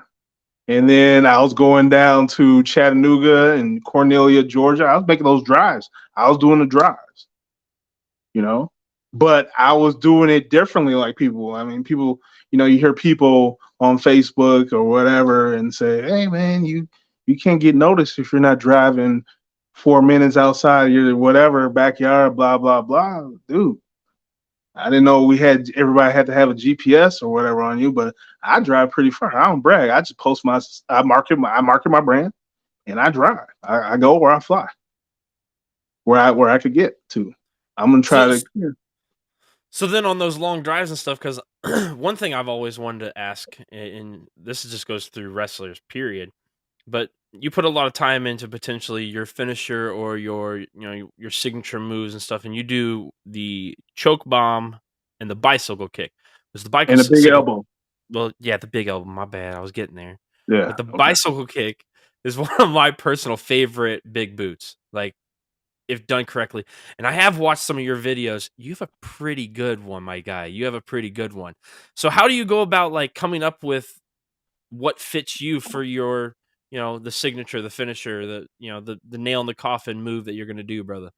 Well, I ponder on a lot of stuff and be like, does this fit me? Should I try it? And then, I watch a lot of tape of other past or present and really past WCW, WWE wrestlers or shit back in the heyday. We had AEW, not AEW, AWA running, you had the Russians and all of them. And, what moves can I incorporate it in my arsenal, but make it better? You know what I'm saying? And I visualize myself doing it. That's what I do. And will it make sense? And what point do I hit this move or whatever in this match? That's how I sit down. It's like chess. You know what I'm saying? What pieces can I move in the right place with a Rubik's Cube and make it all make sense as far as, to get that shock and awe, that pop, because you can hit any move whenever, but it has to make sense. So that's how I came up with it. And to say, and I thank you for commenting on my bicycle kick. I take pride into that. And I watch other people on other promotions do it. And I think mine's better. Test is the best. Test is the best. I'm sorry. You don't think Prince Albert's not the best? No, dude, when Test would do his, oh my god, that thing just was a monster. And another person that You came. gotta look at Tess is what 6'10". I'm not saying it wasn't impressive for A Train to do it. No, don't even go there. Matt Morgan's another great one that has a beautiful big boot bicycle kick. Like there's so Sheamus. I would really. I'm not lying to you, dude. 100%. I put you up there with those boys. I Yours appreciate was that. yours was clean. So I I'm appreciate that. gonna I appreciate that. stroke it a little bit on there I because it was appreciate good, that. bro. I appreciate that. So but like I said, when I see that boot, I try to look at mine and be like, well, that could have been a little bit better. You know what I'm saying? So, and I take pride in that move. I really do, and I can hit that move wherever in that square circle. Test was the follow through. I think that's what it was. Is he followed through with them, and it like just made it mean looking. Well, if you there's some anarchy stuff. If you find some anarchy stuff and I follow through, but you gotta remember, some people. Yeah, I know. I know. You see where I'm going with that? Then you No, I got feel some you. people that be like, you gotta fill everybody out. It takes two to tango. That's what you're saying. Right. You got it's like it takes two to tango. If we vibing, it's coming. If we ain't vibing, it's still coming, but we ain't vibing, so I gotta do what I gotta do. But if we're vibing, it's gonna look like $1 million. I'm done with it. Yeah. I mean, shoot. I mean, to come up with a finishing move, I mean, it's something that really should fit somebody, and it's going to be able to do without being harmful to the other, to to knock them out for some time, whatever the case may be. So, and then that makes to where it makes sense. So, Real talk though, real talk. Because this is Booker T's really motivated me. Even though he doesn't do the bicycle kick, he does the Harlem side kick, and then he does the scissors kick. I could do the Harlem side. I could do the side kick, but a guy of my stature. I mean, I'm very athletic and have a lot of agility, but I incorporate. I said, let me do that. I think that will be best for me. Just like my elbow, I could jump to the point where my feet get so high where I jump to if I'm jumping from the ground up, my feet can look like it just went over the top rope and then I land my big elbow. So what is like, what is it? What's good for me? Kind of deal. Oh, 100%. 100%. Yeah. Okay. Well, so where was I here? Yeah, we're I guess we're pulling from a hat. That's how it is. Yeah. It's my fault. I went No, off you're the good. rail. Like we're missing You're GQ, and I felt it. I was feeling it the way you talked about it. Let's just kind of throw just questions at you and stuff, and that's what. Yeah. Well, why don't we ask Skylar's? We're going to ask Skylar's question here about what is the biggest thing you've worked, and who is your favorite person to work in this? I worked all small names, brother, dude. So not seriously. Go ahead. No, I'm just saying all midgets. No, all midgets. Yeah. All midgets. David and Goliath. It made sense. It made sense. Oh man, that's bad, right? We ain't gonna get cut. We ain't gonna get fined or anything. Dwarfs or whatever, Many people. That's bad. That's so bad. I mean, I'm bad. Heck. people Find me. nuggets. Yeah. Skylar's rolling right now. So his question was, what big name have I worked and whatever?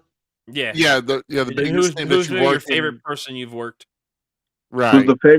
Who's the favorite person I worked? And here we go. So the Priest of Punishment, Michael Judas, who is Judas now, Judas on NWA. We've had stellar matches. Go ahead. I was gonna say, good. Yeah. Cool. We've had stellar matches. I honestly, that right there from the Anarchy days. We've had matches. We've had trilogies or whatever you want to call it. And I've learned so much from him. Because he was Murphy in TNA for Black Shirt Security, I believe it was at the time. Okay, I know what you're talking Um, about now.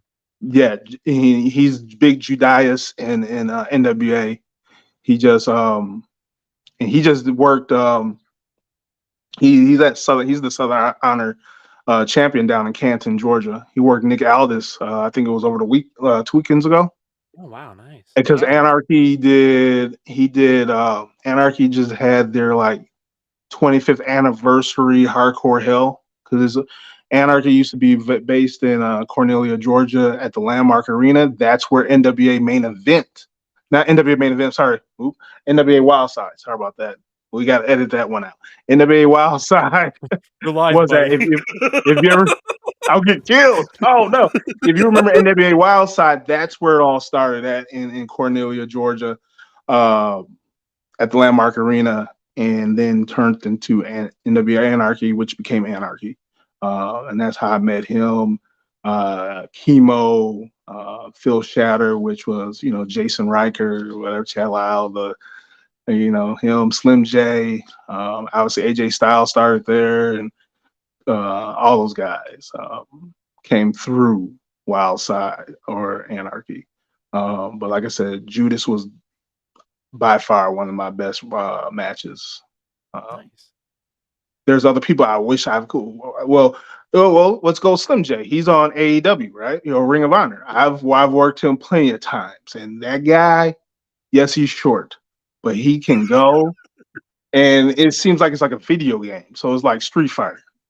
And he does like these like moves. It's like when you're playing Street Fighter and you have like Ken or Ryu or whatever, and you got to hit all these buttons. They do all these moves. That's how it is. Like up on me. You got to do the background noise, and it is so fast. And then all of a sudden he jumps off top of the rope, and then it's like he spins and then flips on you. Those were my best matches with him as well between those two. And I got tons of other people. I've tagged with Gangrel. That was a blast within itself. The Brood, and he's hitting the music and he's spitting out the blood, whatever the blood out of his cup, and he's like, yeah, that shit was a blast. So and tagging with Tracy Smothers, that was fun. So I worked the Naturals at NWA Main Event. It was a match where Sid Vicious was there. I think it was celebrating the King birthday of so many years, and it was an NWA Main Event / USA Championship Wrestling match. I forgot who I was tagging with, but we worked the Naturals, who was signed with TNA at the time. So I've worked so many people throughout my career, but like I said, Judas, Michael Judas, the Priest of Punishment, whatever you want to call him, the big motherfucker. That's my. So piggybacking off of this one, where we're talking about the people that you've worked and who's been the ones you've enjoyed the most and all stuff. What about like achievements and stuff? Accolades, trophies, championships. Man. Which ones have hit home the most? Which ones were like bittersweet kind of thing? Give us the rundown of the rewards you've won from this business. Okay, I never won a trophy. I wish I won a trophy. But I did the Scenic City Rumble in 2019.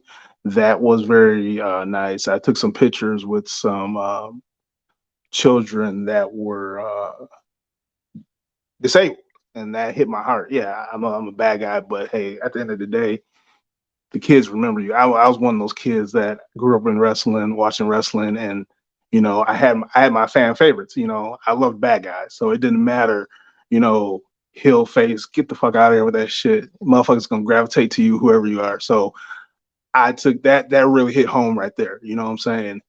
Even though I didn't accomplish the goal of the Rumble, it was I blame the promoter. You know what I'm saying? It's It was all fun and games, but I should have, won the whole thing, in my opinion. I think I should win everything. You know what I'm saying? Because, like, when you're kids, you playing with the wrestling dials, and then you like, I win. That's how I am, even in video games. So I always pick the Goldberg so I could win. So I've done Dragon Con 2018. That was a fun experience. And these are accolades, or achievements, I should say, because you want to be on shows like this outside of regular independent shows that you just travel to, right? That was pretty a fun experience. And I actually, because it's Dragon Con and that was in Atlanta, Georgia, and obviously it's anime, right? Comic Cons and all that's what it is. If you've never been one, you should just go and set up your podcast there. I did the People's Elbow there because Ric Flair, Sting, Lita, they were all at that show. I got pictures of that. I think it might be posted on Facebook somewhere or still in my phone, but that was classic. The NWA Southern Heavyweight title, NWA Southern Heavyweight title. I held that for, I guess, 52 days. I never lost it. It was stripped from me because the promoter at NWA Main Event, Mike Porter, he hadn't had the talent to really compete with me. So he had to just strip it off of me. That is just, if you Google it, if you go to Wikipedia or whatever, it's in there. It has asterisks next to the person that had it because it wasn't legit.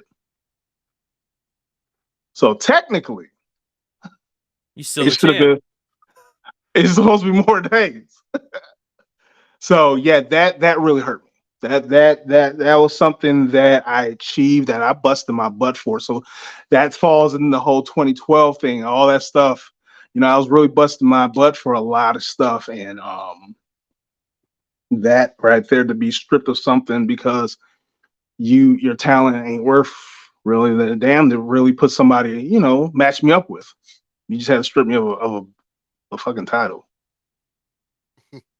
that I was trying to make popular or something like that, give some notoriety. Yes, I've held multiple tag championships. Like I said, I tagged with Sean Tempers. We were the Ultimate NWA champions down in Scottsboro, Alabama for Ultimate NWA. That promotion had your Patrick Bentley's, Corey Hollis's. Oh yeah, Corey Hollis is another guy that I had great matches with. I mean, we used to have some hellacious spots, even with Tank. I know he's a former Devil's Reject member, but we had some great matches too. He taught me a lot. Like I said, so we were tag champs down there. We were tag champs at Anarchy. We tagged for a while, and Reverend Dan Wilson was our manager. Then I was tag champs, and I was Anarchy tag champs with. I was Anarchy tag champs with Lane Vassar, and then Brian Casanova, and then Jagged Edge. We were called the NWA Elite. We were the original elite at that time. So I've held a lot of inner promotion NWA titles. And then I was a 2-time Anarchy heavyweight champion. That was fun. That was fun. I had matches with Shadow Jackson at Anarchy in the steel cage matches and whatnot. And again with Judas or Michael Judas at the time, Chemo, who did video game punches as well, like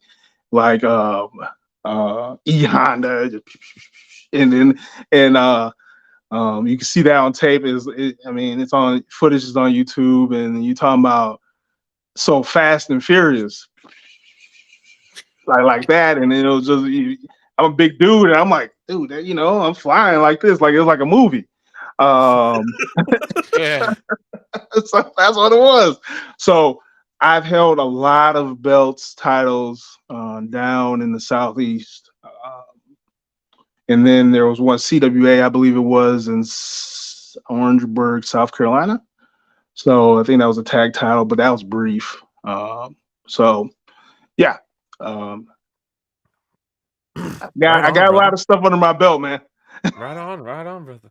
It's just the title chase is on to get back in the title chase. But we'll get there. We'll get there. Wow.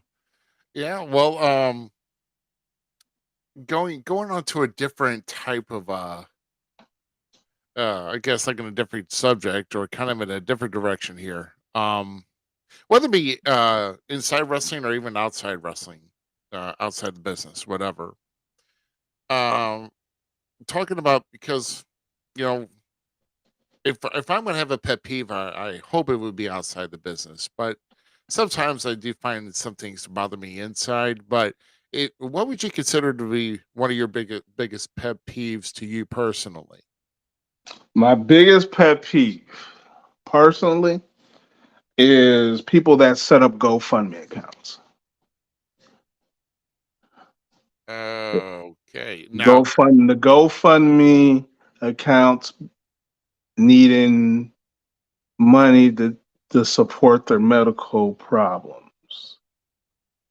I hate that shit. mm, yeah. You're Yeah. You want me to expound on that? Well, I mean, when you say medical problems, I mean, Like injuries. well, right, yeah, I understand that. It's always good to have your own insurance policy. There you Uh, go. But wait a minute, isn't that federal law? Oh, I'm sorry. Some of us don't follow federal law. I'm sorry, but go ahead. Um,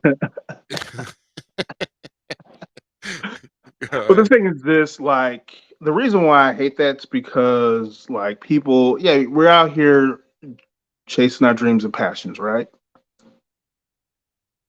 right. But you should be able to have a job that has decent insurance, or you should be able to find insurance so you can take care of medical expenses on your own as a grown person. If you need money, go to mom and dad. Don't ask for people begging hand and foot because you can't pay your medical bills from an injury that you sustained. If you can't get insurance, you got to get handouts. You shouldn't be in this. It's Right. not hard to find in, people be like, well, I can't make shows if I'm working 8 hours a day, yada yada yada. You don't have to work 5 days a week. Those days, you don't have to work 4 days a week. You work one day a week. You just find a quality show. There's jobs out there like UPS or FedEx. You work 4 hours a day, part-time money, making full-time benefits. I mean, it's just that irks me. It's like, be a grown person. So that tells me, you must live with somebody because you don't have home insurance and you probably don't have a car. If you have a car, you don't have car insurance. So, dude, get your life together first before you get into something like this. Quit feasting off of people. It just irks me, man. It's just not responsible.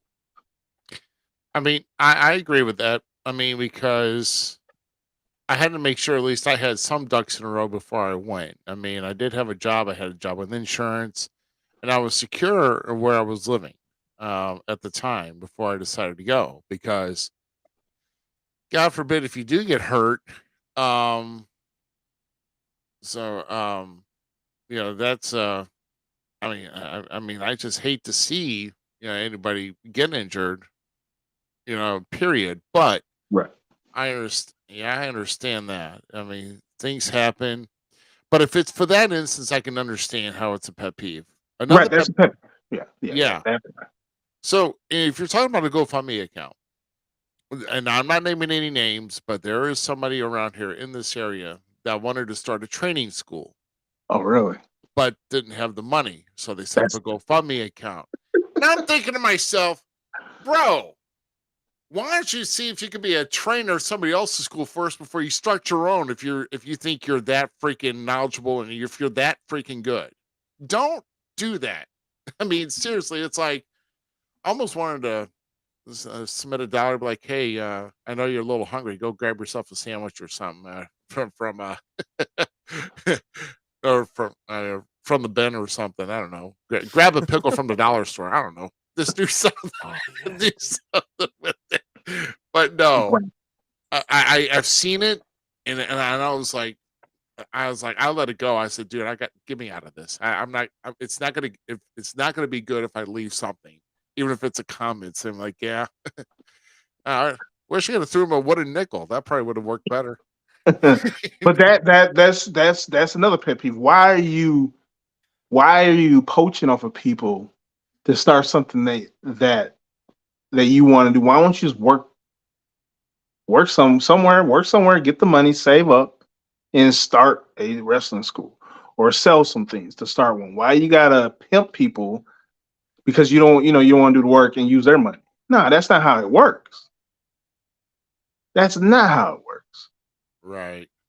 It's just, don't get over on people for your I guess well-being. I guess that's the right word to say it. I mean, it's just that's just my pet peeve. I see them all the time, and I chuckle and I laugh and I shake my head. It's just cause and motherfuckers donate, and it's like, dude, why are you pimping?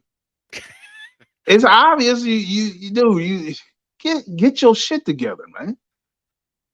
Yeah, I mean, just get out. I hate the game. Yeah, exactly. Yeah. But when you put up a $5,000 or $7,000 amount and you only got $650 donated, and it's been like a month for 10 months, whatever, take it down. Just take it down. Take it down. Do agree. That one I can agree with. Take it down. You ain't hit that dollar. You're not gonna hit your dollar amount. Get over it. Quit begging. When I see that stuff, and it's like, why aren't people just get a job, get your insurance within 30 days, and just do that? Why is it so hard to get a job? You're not making the millions of bucks or the $1,000 of bucks or whatever. It's just my thing. Yeah, so I did the equation because I know the total that they're asking for was $5,000. So I did the thing. I did the math. I said, okay, so first let's get the ring. Okay, that's about 4,800. Okay, and then probably your building's going to be your backyard, and you have about 200 to do whatever you want. So, I mean, $5,000 to start a school. I mean, seriously. I mean, if you're looking for a ring and you're looking for something to do, and I mean, obviously, it's like, okay, so you're basically donating to somebody's playground is what you're doing, and then they're going to shut down the school and, hey, but you have a ring, you can take it anywhere you want, and try to run the show. And the only thing you're missing is a big ass tent with the 3 rings and somebody going do do do do do do do do, because that's what it is. It's a big damn circus. An ice cream sandwich. An ice cream sandwich. We have a friend that likes those. But if we could get past that stuff, then maybe the world would be a better place. You know what I'm saying? And I got another pet peeve. I didn't let y'all guys know. I got another pet peeve. It goes to these fans out here who buy merchandise. Some motherfuckers think we stupid. You know what I'm saying? Some people don't think shit's trademarked or whatnot.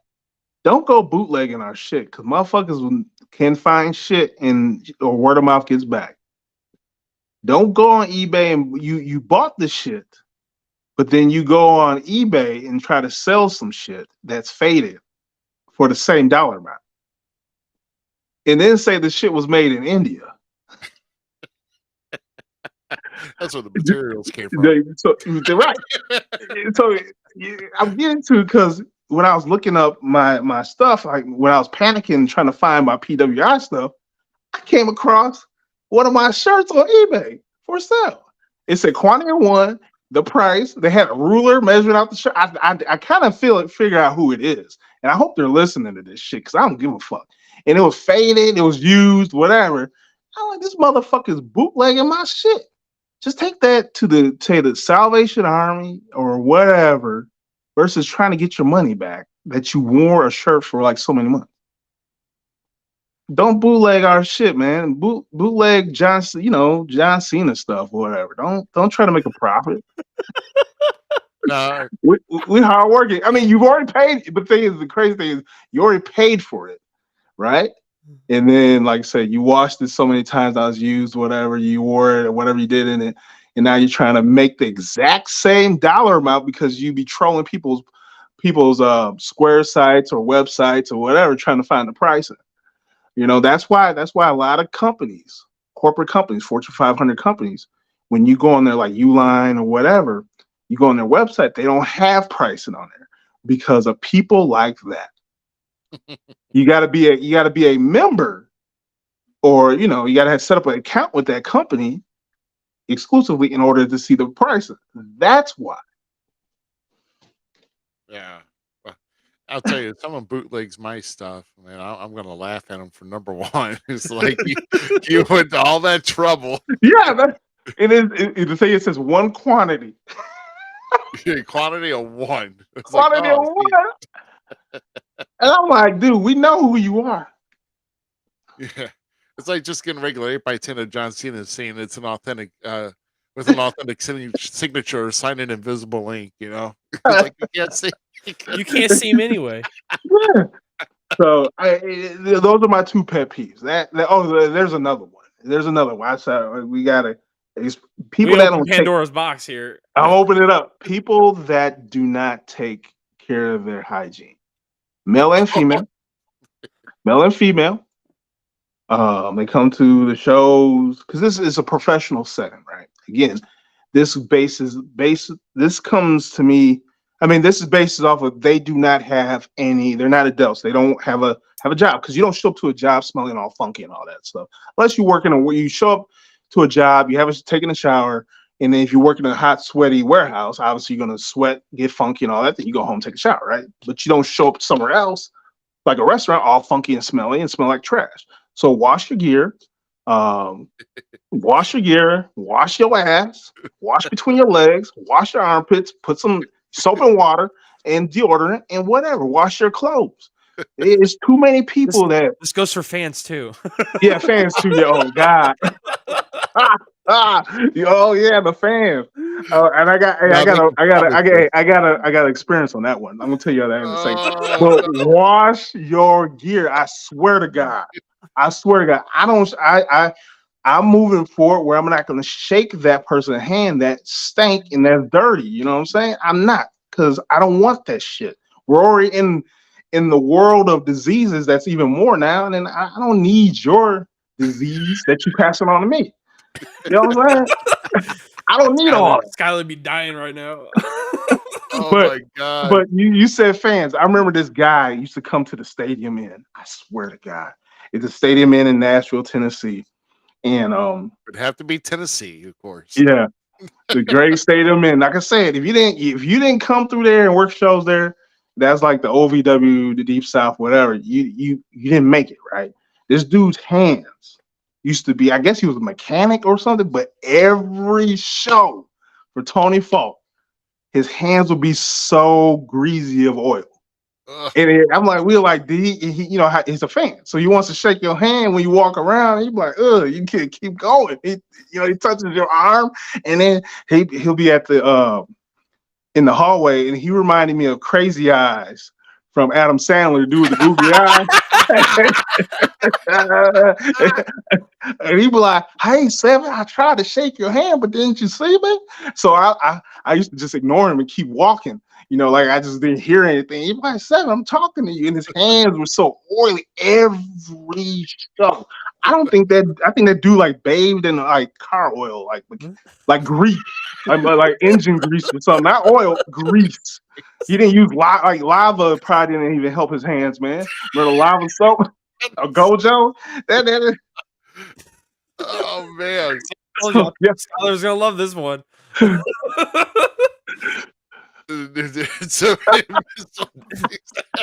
This man brought deodorant to a show one time. So Skylar and I went to an independent show together. I'm not going to name the show because we like the company. So it's not the company. It was a fan. Yeah. But we knew they were going to be at the same show we were. This man gave this man deodorant, like a little portable stick of deodorant. Like, here you go, bro. Next time buy this, not the ticket. Oh my God. Oh my God. It's dirty, especially like you could tell somebody dirty. So like if you're sitting in a locker room, you know how you take your shoes off and socks and your feet are up, and Oh, if your feet are dirty, that motherfucker ain't ever take a shower. So you know it's no if and buts. That dude dirty. He ain't washed his ass. She didn't wash his ass, whatever. They just stink. It doesn't matter how much, especially if they put on Axe all over. It's over. It's my kid. oh, X is cure all, right? No. Yeah, it's a cure. Like Clorox. Link to. No, I know a couple of people, a couple of workers that, of course, I'm not going to name names because, I'm naming names. Got yeah, receipts. well, let's just say it was about 25 years back when they were just getting into the business, and the guy that was training them. So we had a show down at a resort, and they had a lake, and the guy was fishing that day, and he caught fish, and he decided to fillet and take care of the fish right then and there at the lake. So he didn't realize what time it was, and these guys were waiting to get trained. So he literally dropped what he was doing, got to the ring, and trained them. And he was showing them how to do headlocks and chin locks. Really? So this guy did not wash his hands, and he was gutting fish. So yeah, fish guts and I was smelling the fish all in their face while they had the chin locks, like right here. Oh man, I would have been pissed, man. Like, I'd have been like, what the fuck?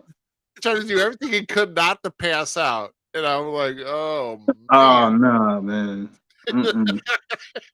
Yeah, you got some characters, man.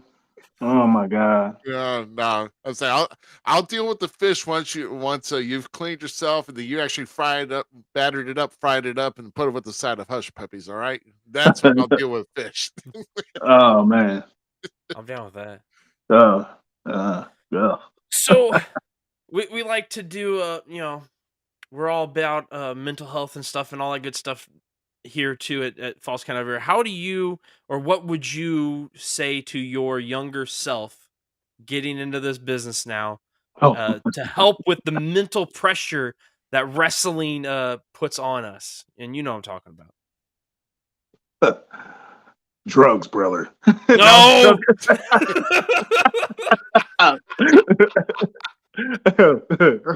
That came out wrong. Nah, what I would tell my younger self is to have a circle of keep a constant circle of friends, close knit friends and family that you can trust, that you can sit down and express yourself to. That's one, because everybody is not going to listen to you, right? Most people might say, "Hey, yeah, you need help." No, dude, just listen to me. Sometimes you need just somebody to listen to you so you can vent and just say what's on your mind and to get off your chest. That's one, right? Two, utilize working out more, you know what I'm saying? Gym, utilize different ways of working out. Gym, if it's swimming, if it's running around the block, if it's walking, if you have dogs, walk them, get, in tune with yourself, read books, you might want to seek a counselor if you have insurance. And it's in your insurance program. That's what happens. You seek stuff in that program that are free because you get about 6 to 10 sessions. How do I know? Because I know. I don't use it, but that's just kind of, But anyways, I was trying to be like Kevin Hart, but y'all didn't laugh. But my bad. yeah, it went south. But yeah, that's I'm what trying you to do. compare to my benefits, so my bad. Yeah. So that's what you do. You find a circle that you're tight knit with. That's where it starts, right? A circle where you can vent, where they're not going to talk behind your back, that they're there for you. So if you pick up the phone, text, whatever, they'll listen. The one. Physical fitness, your health, mind, body, and soul too, right? Pets or whatever, reach out to a counselor. That's how I would tell my younger self, because it is a cutthroat business. One, two. Plus, if you're trying to juggle a job, it's a lot. Or if you're in school, like or going through college, it's just a lot. So with life and all that, and if you have a family, it's just a lot to juggle. So you need all those tools. Very well said. Very well. Very good. Yeah, Can't agree more. absolutely. Yeah, because you'll learn quick, and I learn quick. Things happen. You spill your guts to somebody. You're like, then they kind of they'll listen to you from the moment, but then it's like then they'll kind of avoid you, Right. thinking like this guy is freaking nuts. Or Um, you hear people talking like, "Are you okay? We heard this." Oh, well, who told you? You don't need people like that. You need people that keep it between the circle. right, right. Keep it with the circle. Absolutely. Yeah. Circle of trust. Oh yeah. Yeah, absolutely. A circle of trust. Here, man. Yes. And you're not in the circle of trust. Yeah. It's a movie reference, Ruby. Yeah. Exactly. Yes. Yeah. Yes, I know. I know. Meet the Fockers. Yeah, Yeah. yeah. You mean your name is gay? No. Sing. Oh my Great lord. movie. Ba-ba-ba-ba. So I think I got a final question for you, and it's Okay. kind of hard. Well, hopefully it's not gonna be a difficult one because we've been bringing up a lot of stories. I know Okay. we brought up the way you came into the business and how you had stories there, but outside of that and anything else that you've come across, as far as the whole, the whole hygiene, and no, hygiene is not greeting your friend. It's So wrong for that. That was good. That was good. but whether it be being going to, being at, or coming from a show, is there any other funny or memorable wrestling story that you're able to share with us? That something that just peaks at the top that just sticks with you for even to this day. Oh yeah. Before I get into that, can I say one thing? Yeah. Marketing, marketing, marketing, marketing. Market your brand. Copyright that shit. Invest in your gear. I mean, I'm not going to say how much I spend on mine, but the proof is in the pudding. If you see my jackets or my gear, my Oh wrestling yeah. gear, it shows. I put time, I put thought, I invest my money. I've been with the same gear maker since we made in Alabama at Ultimate NWA. You know what I'm saying? So marketing, marketing, marketing, invest in your brand. You are your vehicle. If you don't invest and you look like pure whatever, that's just you. You wasting your time, man. So, anyways, to answer your question, uh, to memorable or funny, oh man, there's tons. Oh, there's tons. Oh man. So we're gonna start with this. So this is one memorable one. Yeah, this is crazy. So um, this is when the Devil Rejects got formed, right? Reverend Dan Wilson. I met them in Scottsboro, Alabama, because they were coming from Chattanooga. It was Rev at the time and Sean Tempers, who was the NWA national champion at the time. Yeah, well, not at the time, but he was the NWA national champion at one point in time. When I was like the NWA Southern Heavyweight champion, right? So Yeah. and I think yeah. So anyway, this is when we first meet, right? We first met, and this is when I had my first Se7en's jacket that Harley Davidson badass motorcycle chick I told you about that worked at the gas station outside of Evansville in the Penny Royal got made, right? Yeah. So we meet, and Dan was like, "Hey, Se7en, this is Sean. Sean, we met, and we're making our debut at Ultimate NWA in Scottsboro, Alabama." And this is where Patrick Bentley, Adam Jacobs, Corey Hollis is at, Christian Haim. The list goes on and on and on. All right. So the thing was, we're gonna walk in there like Legion of Doom, the Road Warriors. How the Road Warriors you see some clips where back in the day when they had the spikes and they just walk through the crowd and the music's hitting. So, and I think at that time, we get there, do what we got to do, and it was a ladder match going on. So I think it was Adam Jacobs. I got the clip and I can see you guys. I think it was Adam Jacobs and Christian Haim against Corey House and Patrick Bentley, or somebody like that. So we get suited and booted, and they had a Titantron, like a big screen, and they had this, they are coming. They've been doing it for weeks, right? They are coming, and all of a sudden, boom, we walk through that crowd, and it was packed because it was at the Scottsboro Armory. We walked through that crowd like the Legion of Doom. And like I was loving that because the crowd was going crazy, like, who the fuck is this? They're like, and then you just feeling the energy, and I just like climb over the barricade. I'm like, please don't fall, please don't fall. And then we get in the ring and glom them, boom, boom, boom, boom. Right. And then they had like loading straps. They had loading straps, ratchet loading straps at the load huggers or whatever, and under the ring. So we used that. And the thing was to hang, I think it was Adam Jacobs and Corey House by their necks on the ladder, on top of the ladder. So when we get the information, and I felt uncomfortable because I've never been to Scottsboro, Alabama. All right, I'm giving you the narrating version, and I'm like, man, I'm like the only black dude, so I'm gonna probably get killed. This is what I'm thinking, but I'm like, man, I'm big, but still, I'm the only, and in Scottsboro, Alabama, that I'm hanging a white dude. So I'm not racist. So I you like that, right?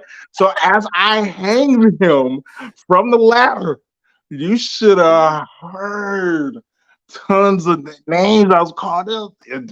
Like this.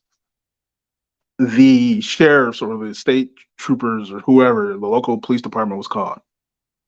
They were waiting for us in the back because you always, when you watch TV, you always see them like when the NWO was there, they throwing in like trash in the ring. That's what was happening. We were hanging them, and they throwing trash in the ring. So we get to the back, and it's like, how about we do that to you? And we're gonna be waiting for you outside the thing, outside, and blah blah blah blah blah.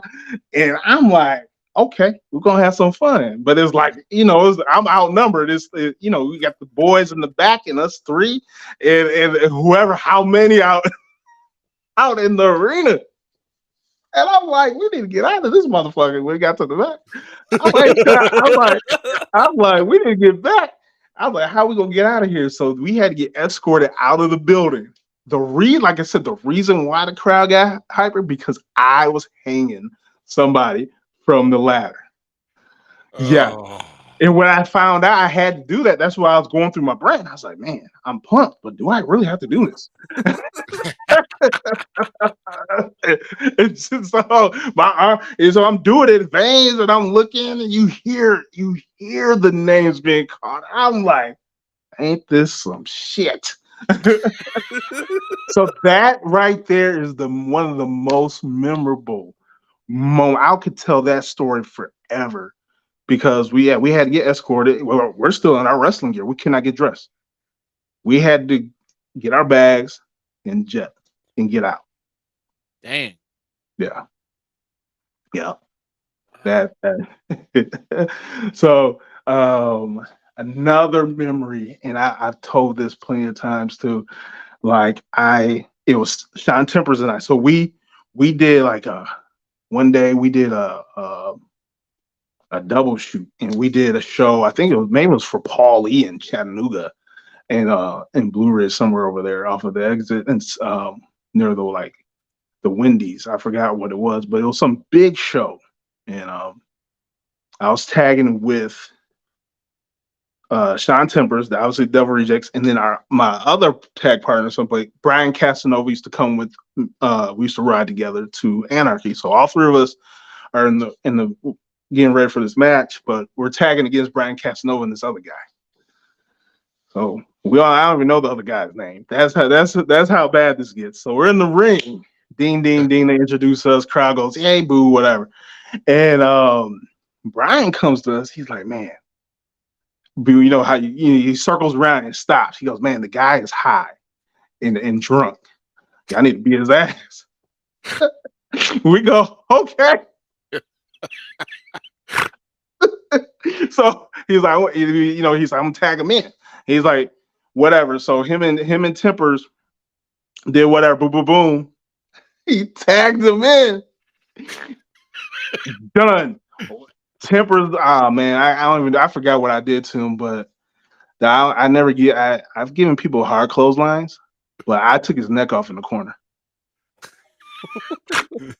That dude, it was like I hit him and he melted like butter and slithered out the ring and left.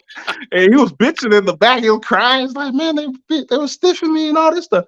And we was like, we get to the back because we pin Brian, boom, pin 1, 2, 3, easy, like an easy pin, whatever. We get back to the back. And then it was some people were mad, whomever. Like, "Why y'all stiff him?" Like, well, ask him. He was drunk and high.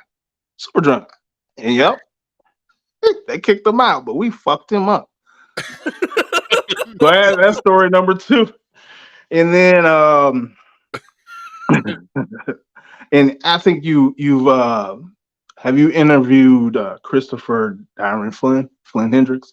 Yeah, Flynn Hendricks. yes. Yes. Oh, here we go. So we're at the Stadium Inn, you know what I'm saying? The classic Stadium Inn in Nashville, Tennessee. And it's like 1-on-1. And, they paired me up. So I'm dropping bombs on him. Boom, boom. And then I gorilla press slam him, right? And I don't know if you remember this name. His name was Slacker J. His girlfriend was Roxanne, who was part of the Black Church in TNA, right? Roxanne, who passed away, whatever. So Okay. years ago, she was part of the Black Church, right? So, and then, so I'm climbing him. So the thing was, I picked him up by a military press, gorilla press, like the Ultimate Warrior shit, like rah, you know what I'm saying? Holding that little slug up to the sky is like Hogan did the Andre. And Slacker J's on the outside of the ring. Well, Slacker J, I looked at him. I'll say, okay, he's gonna catch him. I threw Flynn Hendricks out. Slacker J sidestep, gravity hit, and boom, hit the concrete. Just splat like a bug. I swear he did. Oh. And all you could hear was him scream like Cartman. How that scream got so high like Cartman. That shit was funny. And I had to turn around and put my hand over my face and just laugh. I laughed. So I mean it was funny because of the scream. It sucked because he didn't get caught, but that I laughed. That was another funny moment. And I could keep going on. I've had a lot of funny moments and a lot of moments that weren't best, like the ice cream and some of the long drives, like, man, this drive is so long, I gotta take a piss, gotta pull over, I ain't gonna make it, kind of thing. Or, hey, I forgot my knee pads at home and you're 3 hours away. And I got stories for days, man. Uh-huh. I got a story. This is another one. I tagged with Gypsy Joe. This is when this was when, so Tracy Smothers, I was riding with him, Tracy Smothers, Ricky Morton.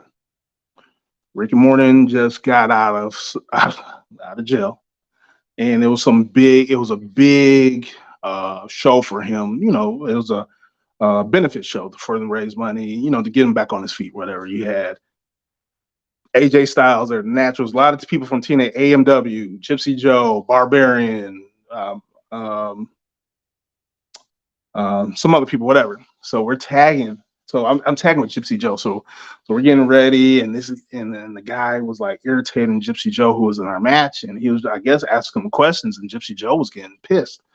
And Gypsy Joe told me, he was like, you know what? I'll tag you later. Just let me work the beginning. Gypsy Joe goozled him in the beginning, locked up, grabbed him by the throat, pulled him in the corner, made him scream, and just kept chopping him. So wow, wow, wow, wow, wow. Like that. You like the sound effect. It was like wow, wow, wow, wow, wow. So the dude was just screaming, like legitly crying. He was legitly like trying to murder this guy because he was irritated. Right. And the drive from where we're coming from to Knoxville was pretty long. Yeah, Sean Schultz was on that show. A lot of people. So this one guy, that guy was tagging with was like 500 pounds, 400 pounds, where he was big. He was like big, like solid big, like Otis big, Wow. right? So I threw it. So I get in the ring. I go, yeah, I'm gonna knock this big motherfucker out. So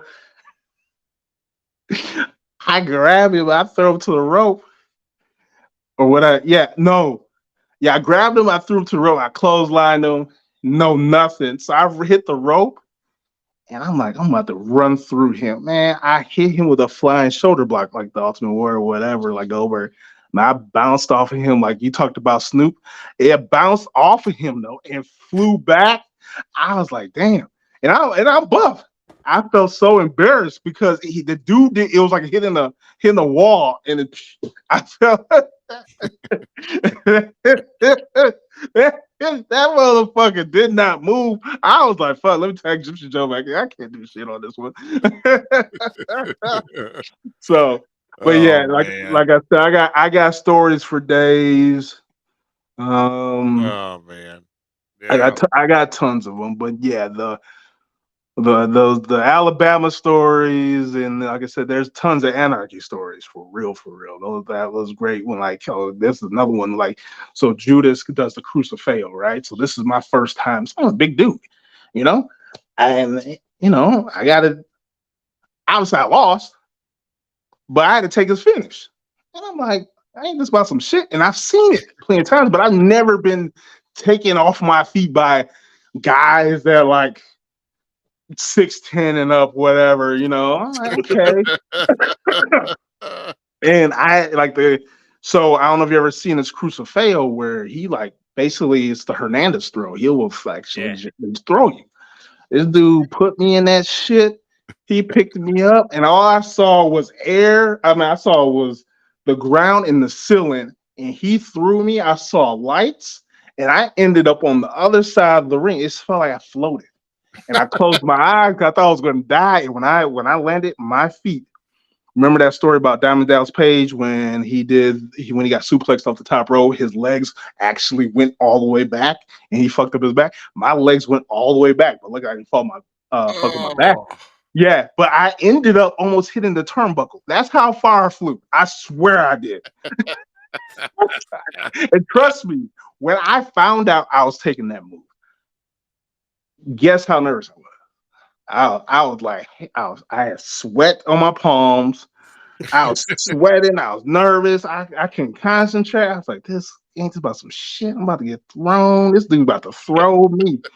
Yeah, he threw me all right. Dang. I had cotton mouth, so it looked like I was eating powdered donuts. Oh my God. I was nervous. I had to keep using the bathroom. Oh man, it was bad. It was bad. That's how nervous I was. And then obviously after I took that first one, the nerves go away. But it's that initial one. It's like, fuck. Damn. I mean, I'm an intimidating dude, but if you see this man, if you ever seen him or just been in his presence or online, he's pretty intimidating. Damn. Yeah. Yeah. I've taken some moves back early in my days, or like there was some big guy that I worked for TV. The guy was literally 7 foot tall, and I actually talked about this yesterday with my home promoter, and because he brought him up, I'm like, oh yeah, I remember. Dude put me up in a full Nelson, and then he started swinging me. And I was like, oh, it's only gonna hurt a little bit. I mean, just having him for about maybe about 5 or 10 seconds, man. And I could have swore it was longer. And then next thing you know, it's like my neck's pushing, my chin's pushing further into my gape here, like going into my liver. Like I'm thinking to myself, mofo, I can't breathe, man. Come on. It's like it's called this already and Stop it driving. now. Oh my I want off god. the ride. Yeah, I know. I did not enjoy that ride at all. And man, I hurried up and got out of I rolled out of that ring because they had somebody else was running in to try and get him anyway. I was like, just let me roll out, get to the back. Wow. Yeah, Oh, that was in Wichita, and I'm like, oh my god, I'm like, whew, like so far away from home. God, I hope I can I hope I can make it back home alive. Damn. Yeah, it's like- wow. I mean, I had a match back in Green Bay, Wisconsin, and I found out I was working my high school classmate. oh wow. Right, with the high school together. Like he wrestled, he worked for Derby Wrestling and in OVW. This is before Al Snow took it over. So this is when Derby Wrestling, I guess OVW was in collaboration. But anyways, we worked that show in Green Bay, Wisconsin, and I found out I was like, I'm gonna beat the shit out this motherfucker. Man, and I forgot how athletic because he played football in high school and stuff. And that dude, man, I swear to God, because he did shows for Noah and whatever. And you know how you do cardio so bad, you feel like you about to shit yourself. Yeah. Like you know how you run and you feel like, man, I got shit. You know what I'm saying? You running so around the track or whatever.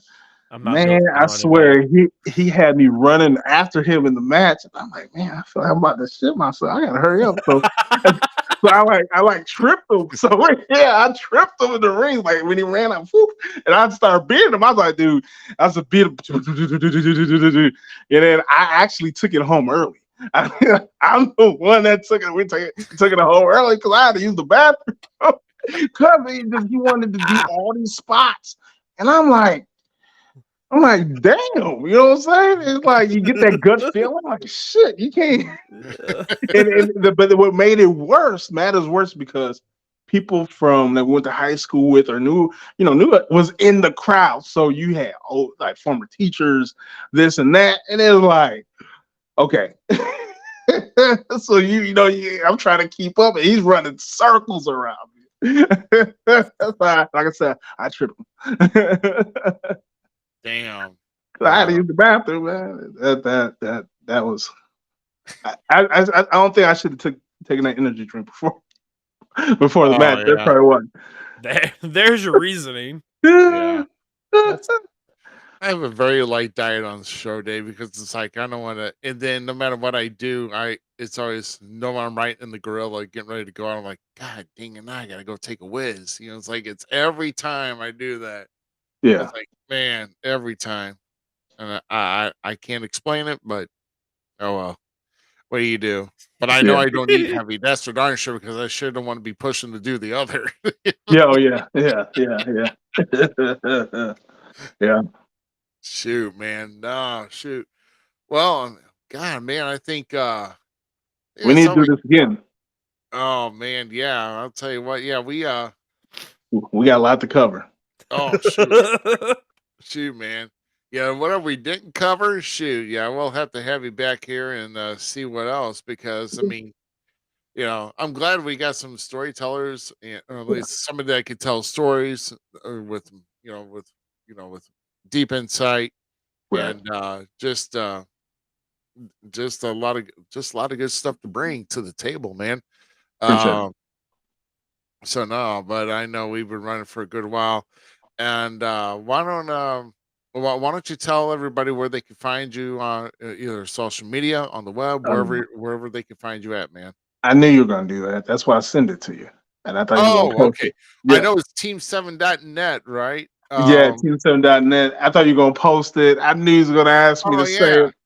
There's tons. If you could post a blurb, that'd be even better because it's I gotta promote the Square app, I gotta promote my Twitter, I gotta promote my IG. There's so many promotes in marketing. I might start stumbling, Yeah. Well, how about if I do this here? I type it in and it says, "Hey, this link looks odd." Well, of course it looks odd. It doesn't look. Oh, I see what I did. Never I see mind. what you're doing. Yeah, I appreciate it. I just don't want to. I don't want to sit up here like Mitch McConnell Oh, looking at space. Like, uh, that was kind of that was kind of weak. The Rock. Yeah, that's too soon. Too soon. Okay. No, I liked it. I was fine with it. It was a good joke. Good joke. He didn't freeze once, but he froze twice. Yeah. Right. The batteries ran out of this one. yeah. Well, let me go and put this up here real Well, quick. okay, so Go while ahead, bro. we're still talking and Yeah. stuff, and we had one more topic. Well, let's just end with the last topic since he wanted to introduce and talk about The Rock and stuff. Big news coming out of AEW right now is that God. there is rumors of a certain lady that is leaving AEW who is Jade Cargill. Now, I personally am a huge fan of hers. And one of the only reasons I tuned into AEW was to watch her wrestle. Because I love that woman. Like, Okay.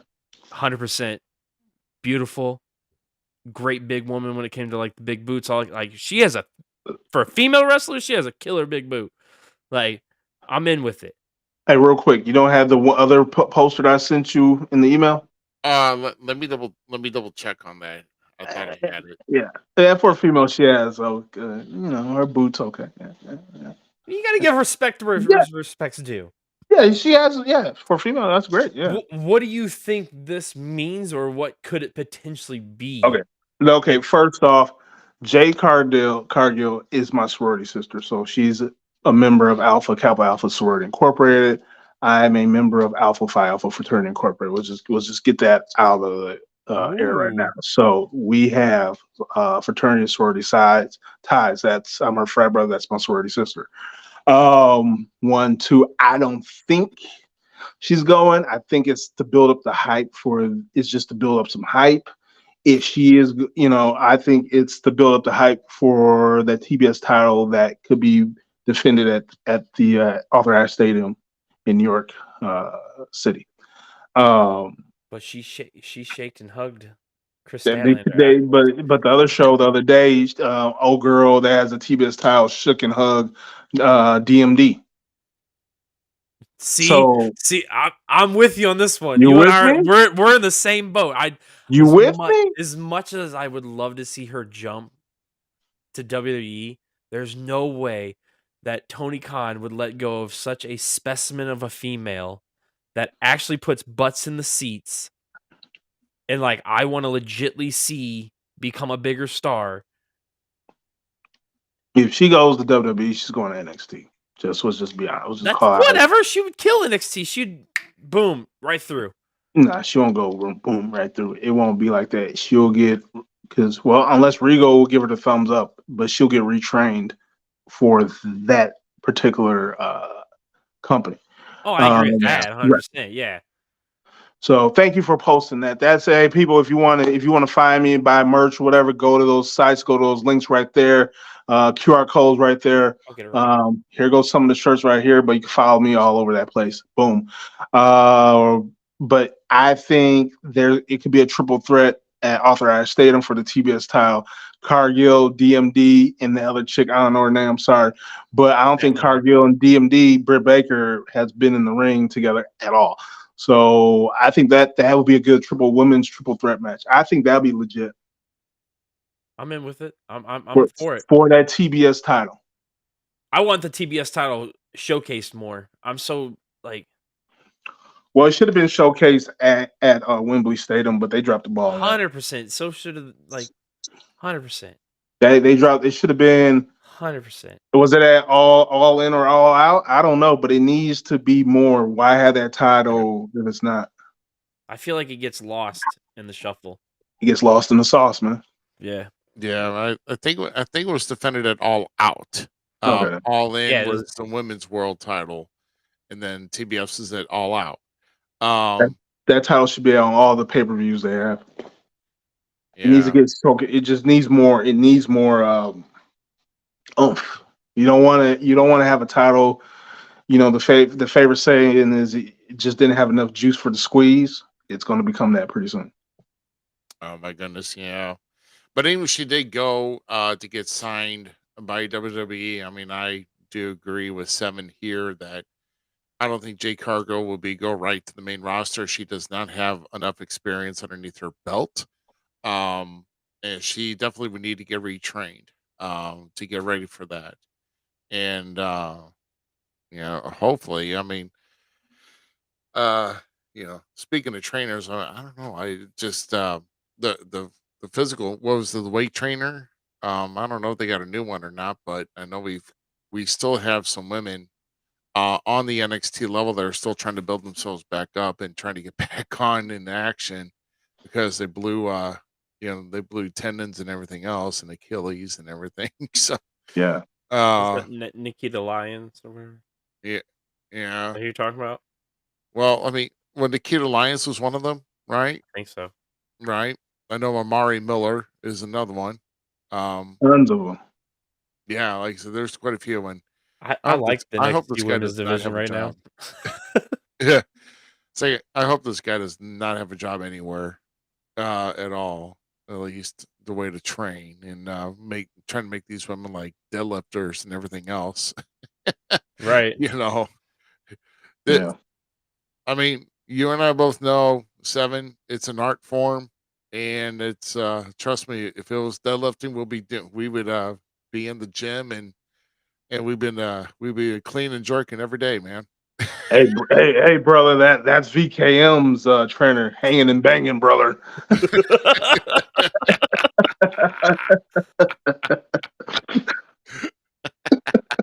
I don't know what's Man, wrong with me, man. I don't know what's going on. it's all right. So remember, that's team7.net, and that is the number 7en.net. So that Yeah. that's Tune in. that's yeah. So I mean, awesome, definitely some awesome merch. I was looking to see even on that store if there was anything. I think it takes you right to the merchandise store, and I know that you also have a YouTube channel Yeah, as well. I got Also, YouTube. There's some YouTube, but there's tons of other like YouTube videos that I need to start posting. But on my fan page, you can find some YouTube content as well, brother, dude. And then, like I said, once I post it, it's just when you're the one man show that you got to be able to balance everything, and that's why I'm the one man show. I don't have a publicist or anything, and just let you know, guys, I only have 3% battery left. oh, okay. But I'm sorry, bud. you're good, but yeah, but let me break this real quick. So I will be posting more YouTube videos of like my classic anarchy days or whatever I got, and then I'm just flood it, and it'll be great. Sick. Awesome. Well, man, like And I said, obviously, I'm at TCW and UCW in Kentucky, so the ball's rolling up there. And like I said, I like to travel. I've been to the Carolinas and all that, so I'm not afraid to travel as long as I get seen. You know what I'm saying? It's about a billboard. I'm a billboard. there you go. There you go, man. Well, I mean, like I said, I know I know we take. Sometimes phones don't last quite a while, and it all depends on how much charge we have to Yeah. start. But I mean, yeah, definitely. I mean, yeah, we definitely like to have you back on, man. Let's do this again. Yeah. Yeah, we'll definitely do it again. Of course, tell all your other comrades that if they're looking for a good podcast to lay it all out, man, Yeah. please make sure you spread the word to us, man, Will because do. I appreciate you guys. I Hey, no, we appreciate you, enjoyed it, man. man. All right. Yeah. Yeah. We'll be in contact. All right. Thanks a lot. Deadly All Sin 7, thank you very much for joining us tonight, right. brother. See you, brother. Appreciate it. Take care. Are you too, man? Bye. All right. Well, like I said, the Deadly Sin 7 joining us here. And of course, team7.net, once again, is your website that you're going to need to visit to get all that merch. So, man, a good lengthy chat, bro. Yeah. Um, Yeah. definitely entertaining all the way through from the start to finish, man. I'll tell you that. It didn't go according to plan. We were off the rails tonight, but it was fun. Like, It was a little off the rails. I mean, I would have nice to have GQ on here, but of course, oh man, we miss him. I know the internet company that he works for, not that he not works for, but that he pays for, and and I would have to say I'm not surprised. So, If you worked with for him, maybe you'd get better internet. all right, yeah. Hey, that guy at this location, yeah, cut his feed like right 5 minutes before we go on the air. Oh no, I'm such a jerk. No, but hey, man, no, great talking with him and some great stories. And like I said, if you missed any part of this podcast, make sure you go back to either Facebook, YouTube, or even Twitch. I think Twitch carries it for like 7 days, but we Week, are yep. definitely on Twitter at FCE Podcast. And if you don't know, then you'll definitely know by our outro video, which we've done a little change to that here as well. So stay tuned to our Facebook page throughout the week, and we will let you know who we're going to be having on next week. And in 4 weeks to come, hopefully we're going to start lining up these guests and having a good time as always, man. Always having a party on Sunday nights. So, any final thoughts, cool. closing words from you, brother? No, not really. Like, I'm loving wrestling right now. I'm telling you, dude, go back and watch that wrestler. Watch the rest of the documentary series. Yeah, The like I said, it wrestlers. just came out on Wednesday, and everybody's like, "Yeah, I watched the entire series." Like, bro, I don't have 7 hours to binge watch right now, but I promise I will go back and I think I got through episode 2, but I will go back and watch the remaining 5. So Yeah, it's I yeah, so that's on my list to do this week. So if I it's got stuff to really watch, I'm good. going to be watching it. So It's really good, bro. oh yeah, I doubt it. I mean, I don't Hey, doubt it. I mean, I hey, already by the know. You know. can we get another goth thing up?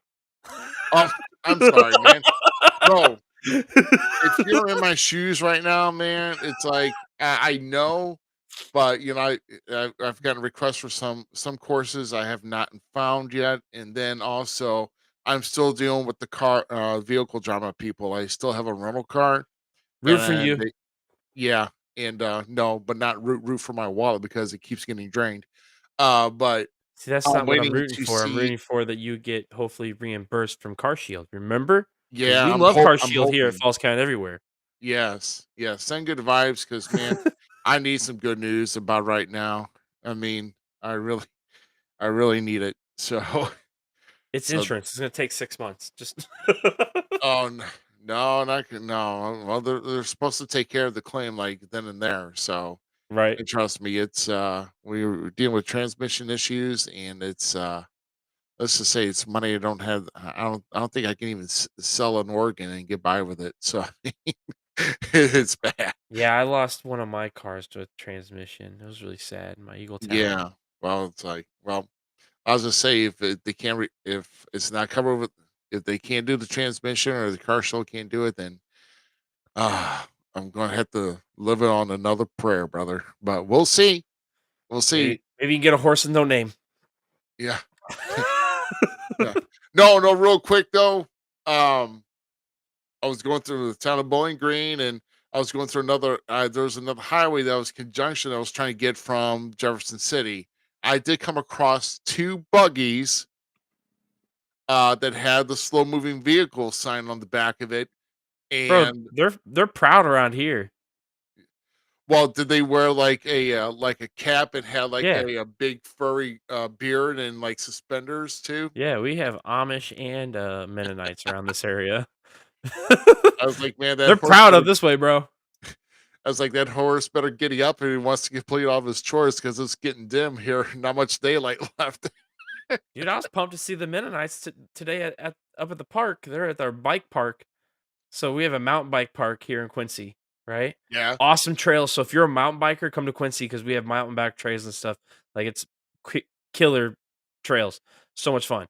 But the Mennonites were out there on bicycles on the trails today. It was pretty freaking awesome. Oh, dude. I was pumped about that.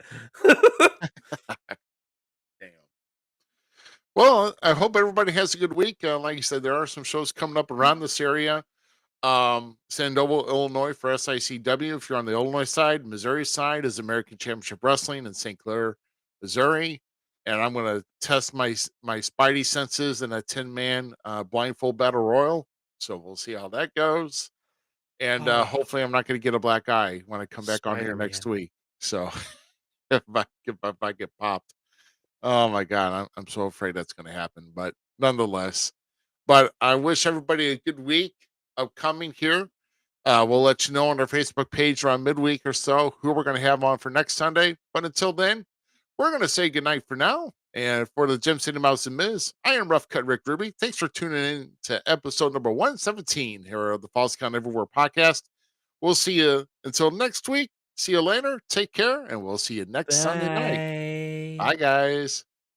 We thank everybody for tuning in to tonight's episode of the Falls Count Everywhere podcast. Don't forget our friends at the following: Keeping It Cool with Tyler Cooley, the Searcher and Hide podcast, and We Talk Wrestling.